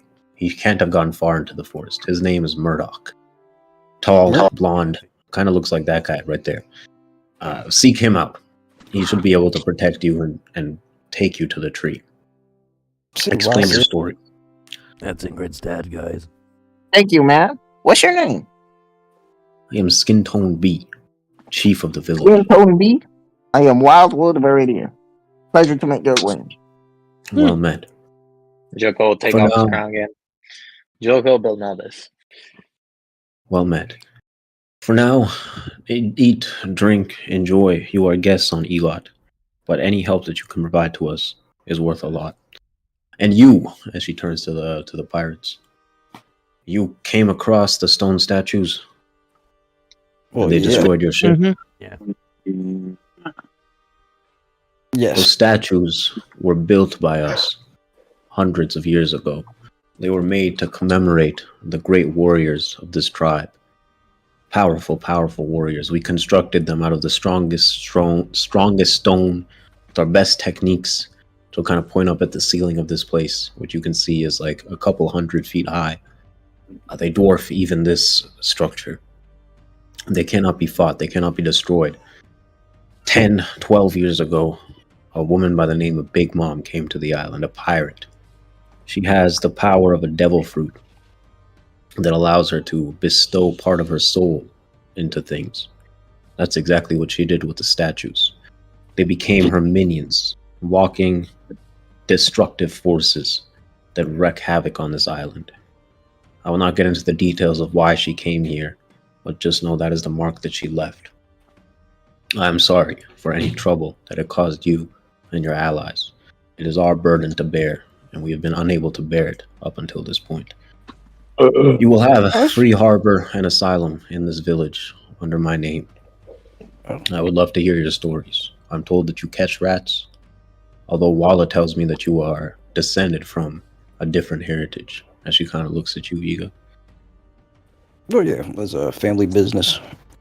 outside Murdoch of rat catching. Right. Listen, whenever you're ready to meet up with us, we're glad to have a nice talk in private with you. Oh, yes. Also, I'm sorry if I said anything wrong when I was up there. I didn't know. No, I didn't know what I said. It's fine. The topic of Adamwood is very contentious. You can see why. There's only so much left, and we are at odds with what to do with it. Well, why don't you guys just do what that guy said? Up with the Viridian. Well, I'm no expert, but from what I'm told, it's not that simple. That's why I value everyone's opinion. But if we do have spare Adamwood from what we are able to use and able to recover, I'm sure we can send you off with some. There's a giant here on this island, Paul Bunyan, Walla's older brother. He is one of the strongest fighters on this island. One of the largest fighters on this island, too. He's the only one that can venture into the forest without immediately dying. But even he has trouble. He's been the one that's been recovering our Adamwood alongside Walla's husband. Once he returns, you can speak to him and establish how much you need and the best way to procure it. But until then, as I said, you have free asylum and harbor on this island. Drink, eat, enjoy. It is always good to have guests. Thank you, Kento. Can you give me a list of sap, herbs, anything on this island? I can ask. I'm sure someone has something.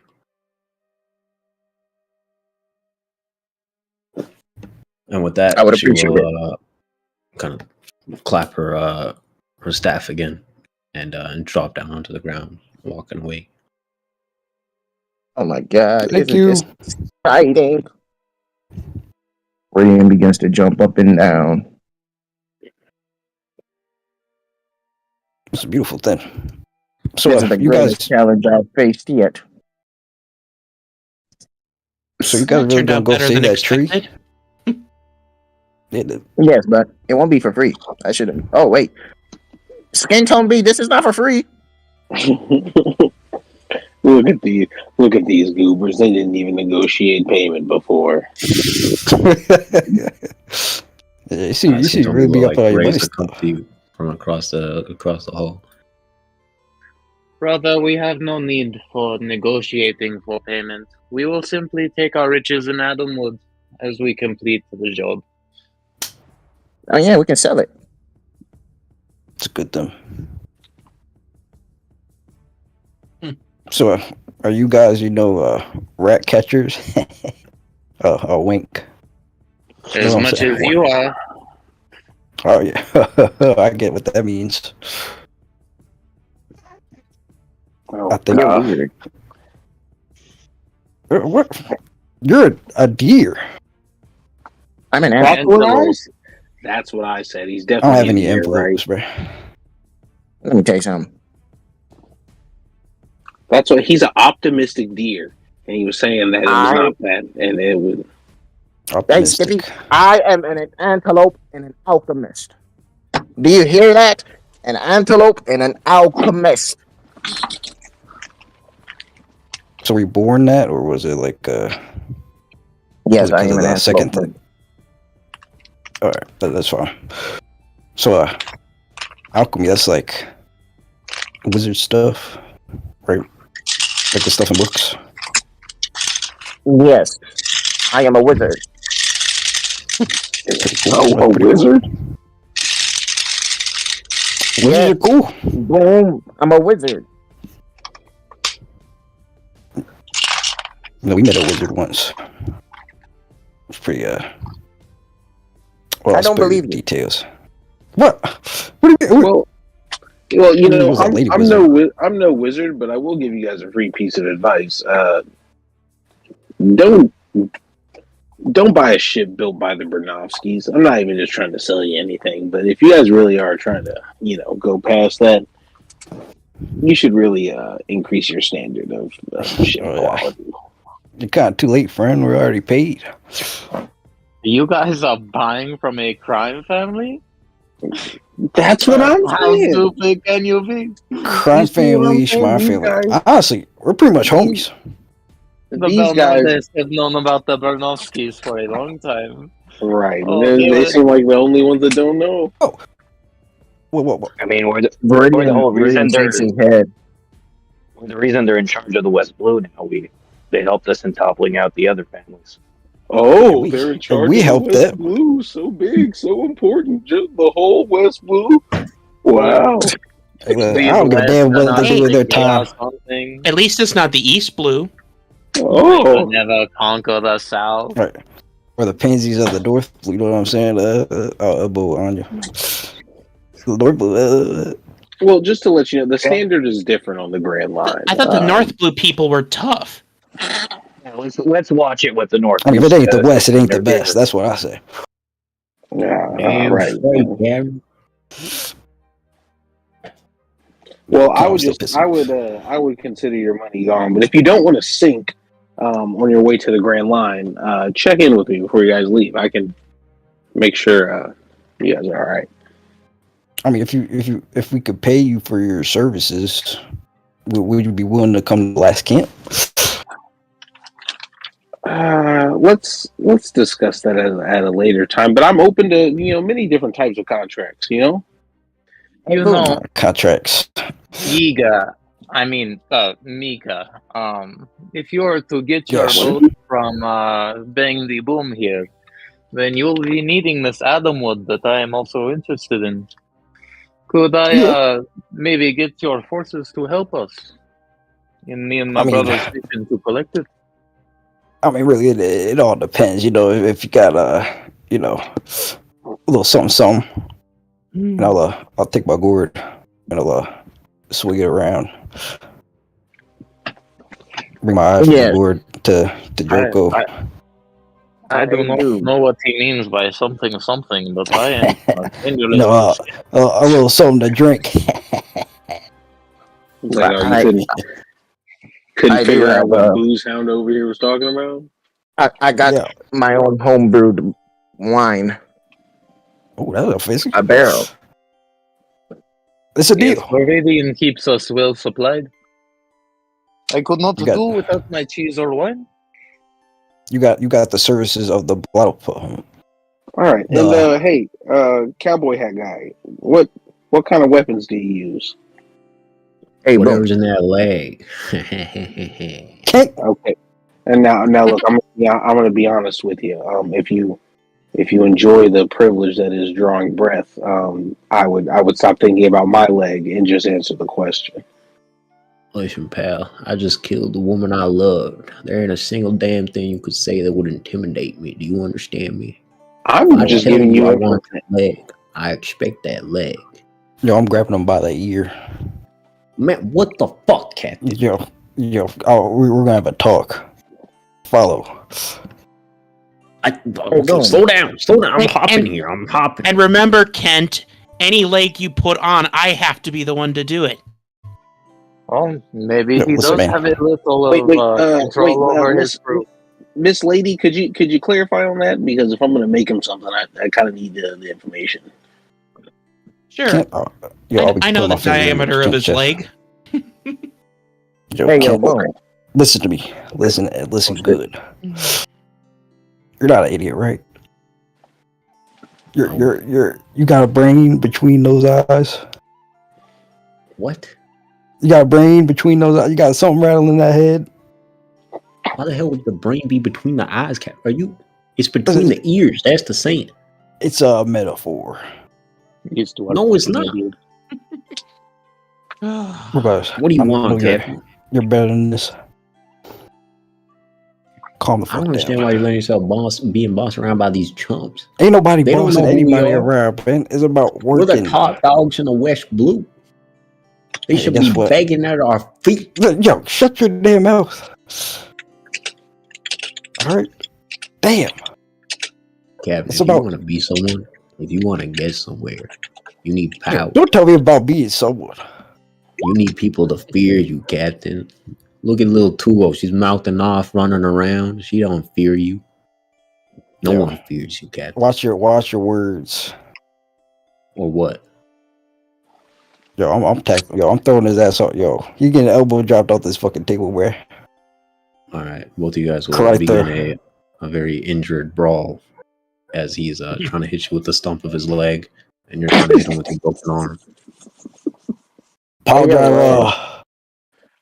just walk up to Murdoch and just be like, "This is downright pitiful, to be honest." Yeah, don't worry about him. Big talker. Right, but look, I'm still gonna make the leg. But does he use like blades or something like that? I just wanted to know so I can, Harpoon. He really likes harpoons. He's a rifleman. Oh yeah, I remember that. Wow. Okay. Well, wow. The nerve of a guy that uses a harpoon to talk to me like this is insane. But whatever. I'm trying to smother him with this cowboy hat. Honestly, I think the harpoon's a good idea. I would love to see him raise his leg and grapple himself to somewhere. Well, okay. Well, you guys come by the shop.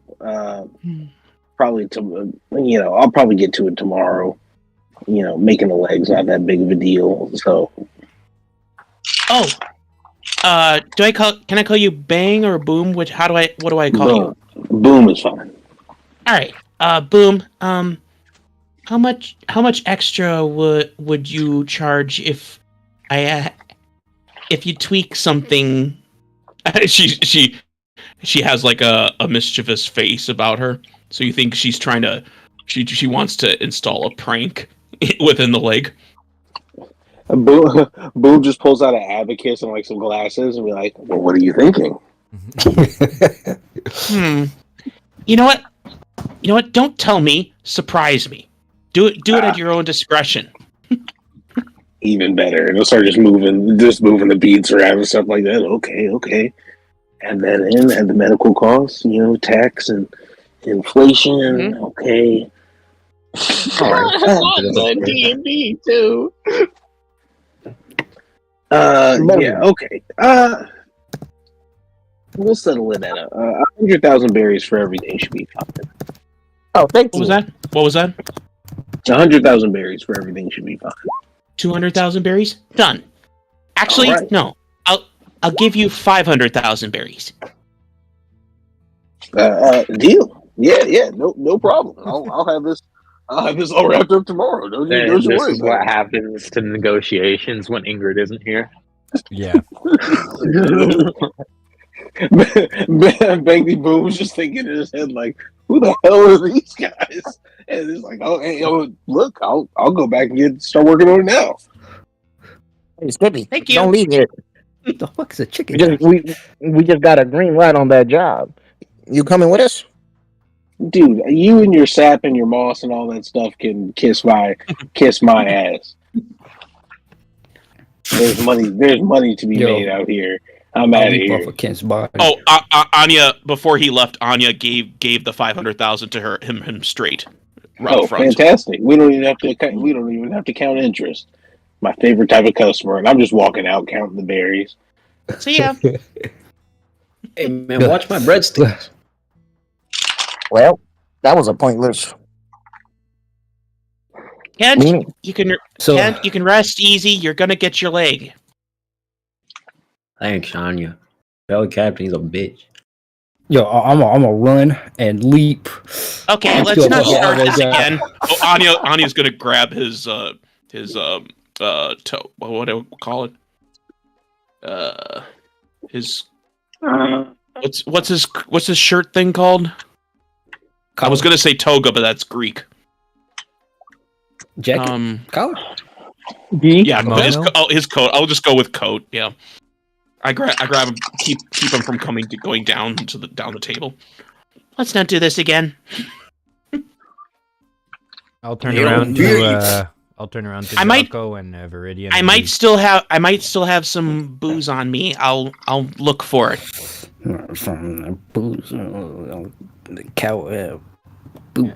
I'll look to Jocko and Viridian and be like, "Hey, if you guys need some backup in the forest, I'm willing to follow.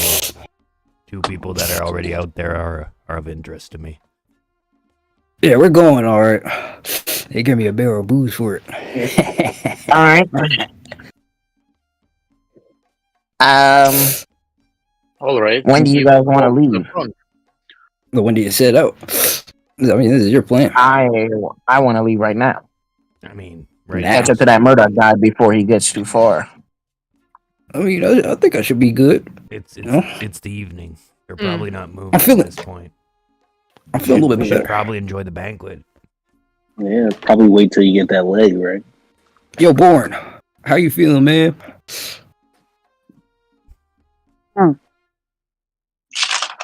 Oh, jeez. All right. Is he breathing? We can go to more. He'll look at Yiga. We are pleased that you are coming with us. From what I hear, you are quite the rat catchers. No big deal. But you will be walking in front if you don't mind. Yeah, I like walking front. I like being line leader. It's nice. It's probably better that way, because once the fight starts, if you look at me, things won't go your way.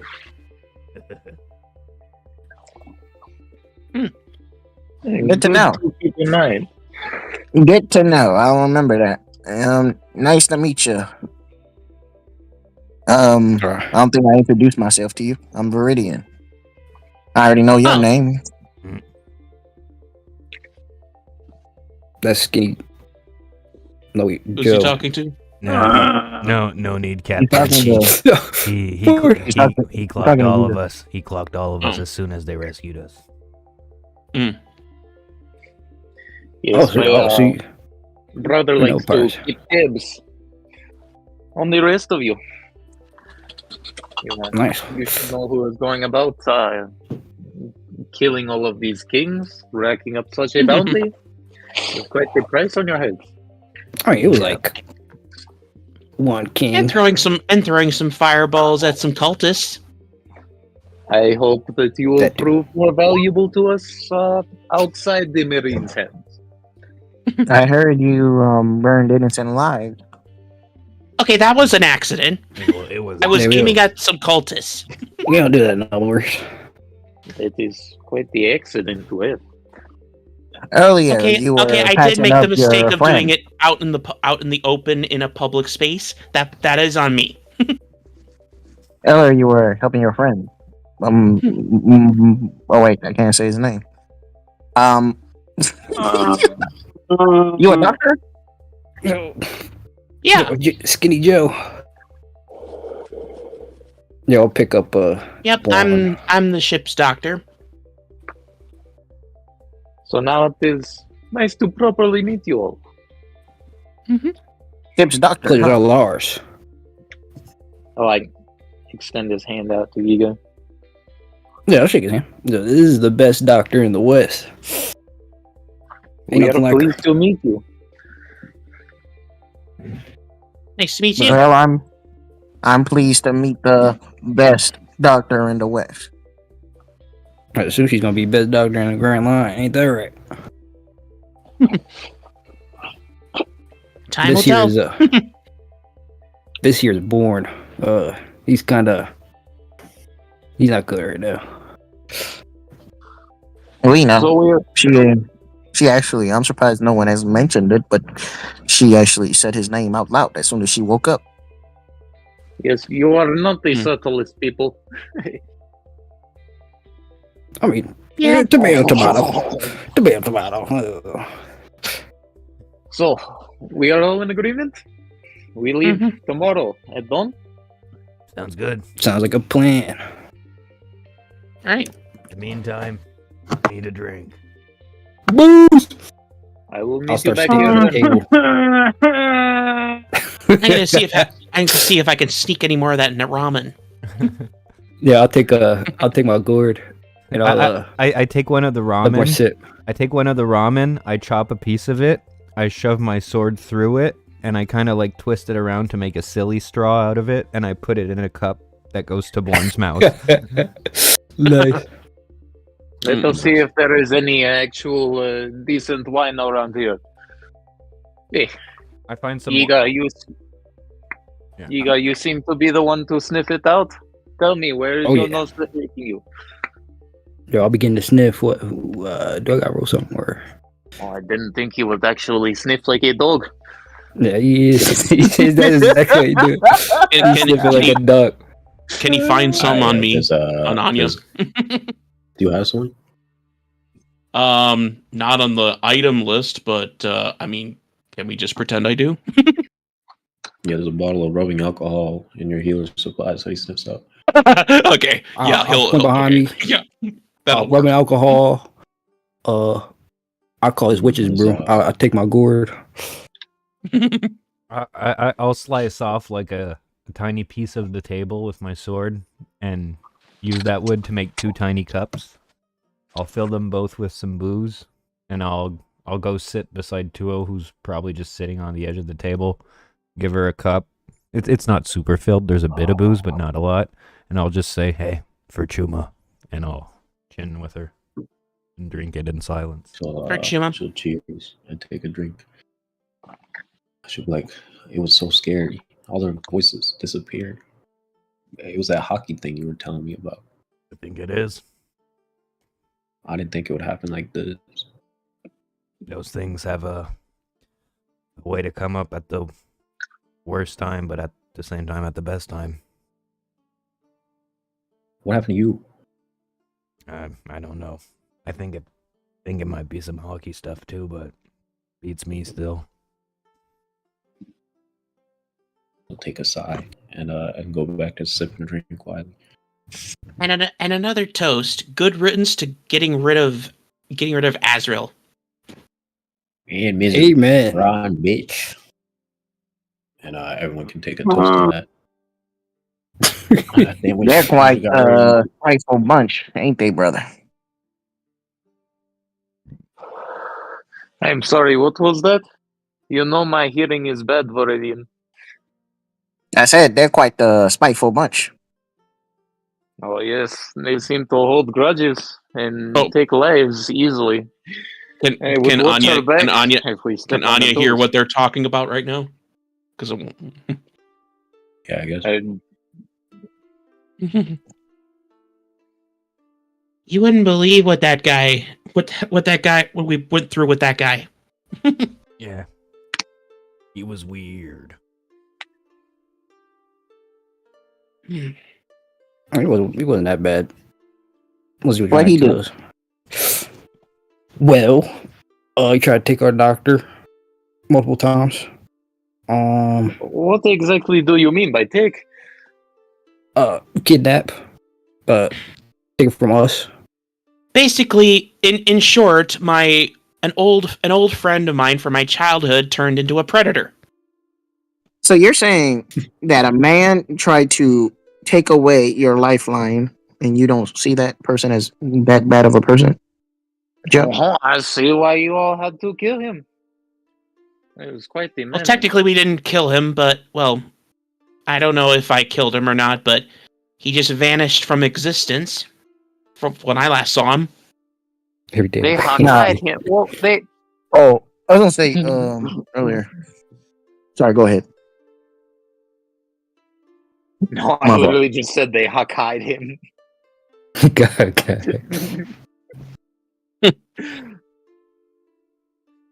All right. Yeah, you guys will spend the night, partying, trying to relax, take your mind off the events, and look forward to what to see in the future. Bang the Boom will beeline to his workshop and get to working. Man of his craft, for real. And yeah, there'll be a festive mood in the town hall tonight as everyone enjoys their everything. But there is like a note in the air of trepidation as everyone is waiting to see what will happen to this village and to this island and to the people on it. And we'll see whether or not that concerns the group here and how things develop. I hope you guys enjoyed. It was good to be back. 2 years in the books. A bunch of new people. I guess this is basically the start of a new season. So yeah, it's exciting, fun. We'll be back next week. I don't know if we'll do Saturdays or Sundays. We'll figure it out. Or go back to Mondays. We'll figure it out. Yeah, thank you everyone for watching. Thank you for the players for being engaged, being here. All that shit. Shout out to that one guy that's watching our shit. The Dark Tower. keep on watching, man. And yeah. All right. The way I was playing it up is like Born's throat is crushed in by the broken bones, so that's why he can't talk really. All right. So yeah, as usual, thank you for watching, everyone. We will be back next week. In the meantime, if you want to check the links in the description for other similar campaigns in the One Piece D&D style, or if you want to join the Eternal Dawn server for the One Piece talks, if you want to run one of these games, jump in one of these that might start at some point, it's the place to be. Otherwise, thank you for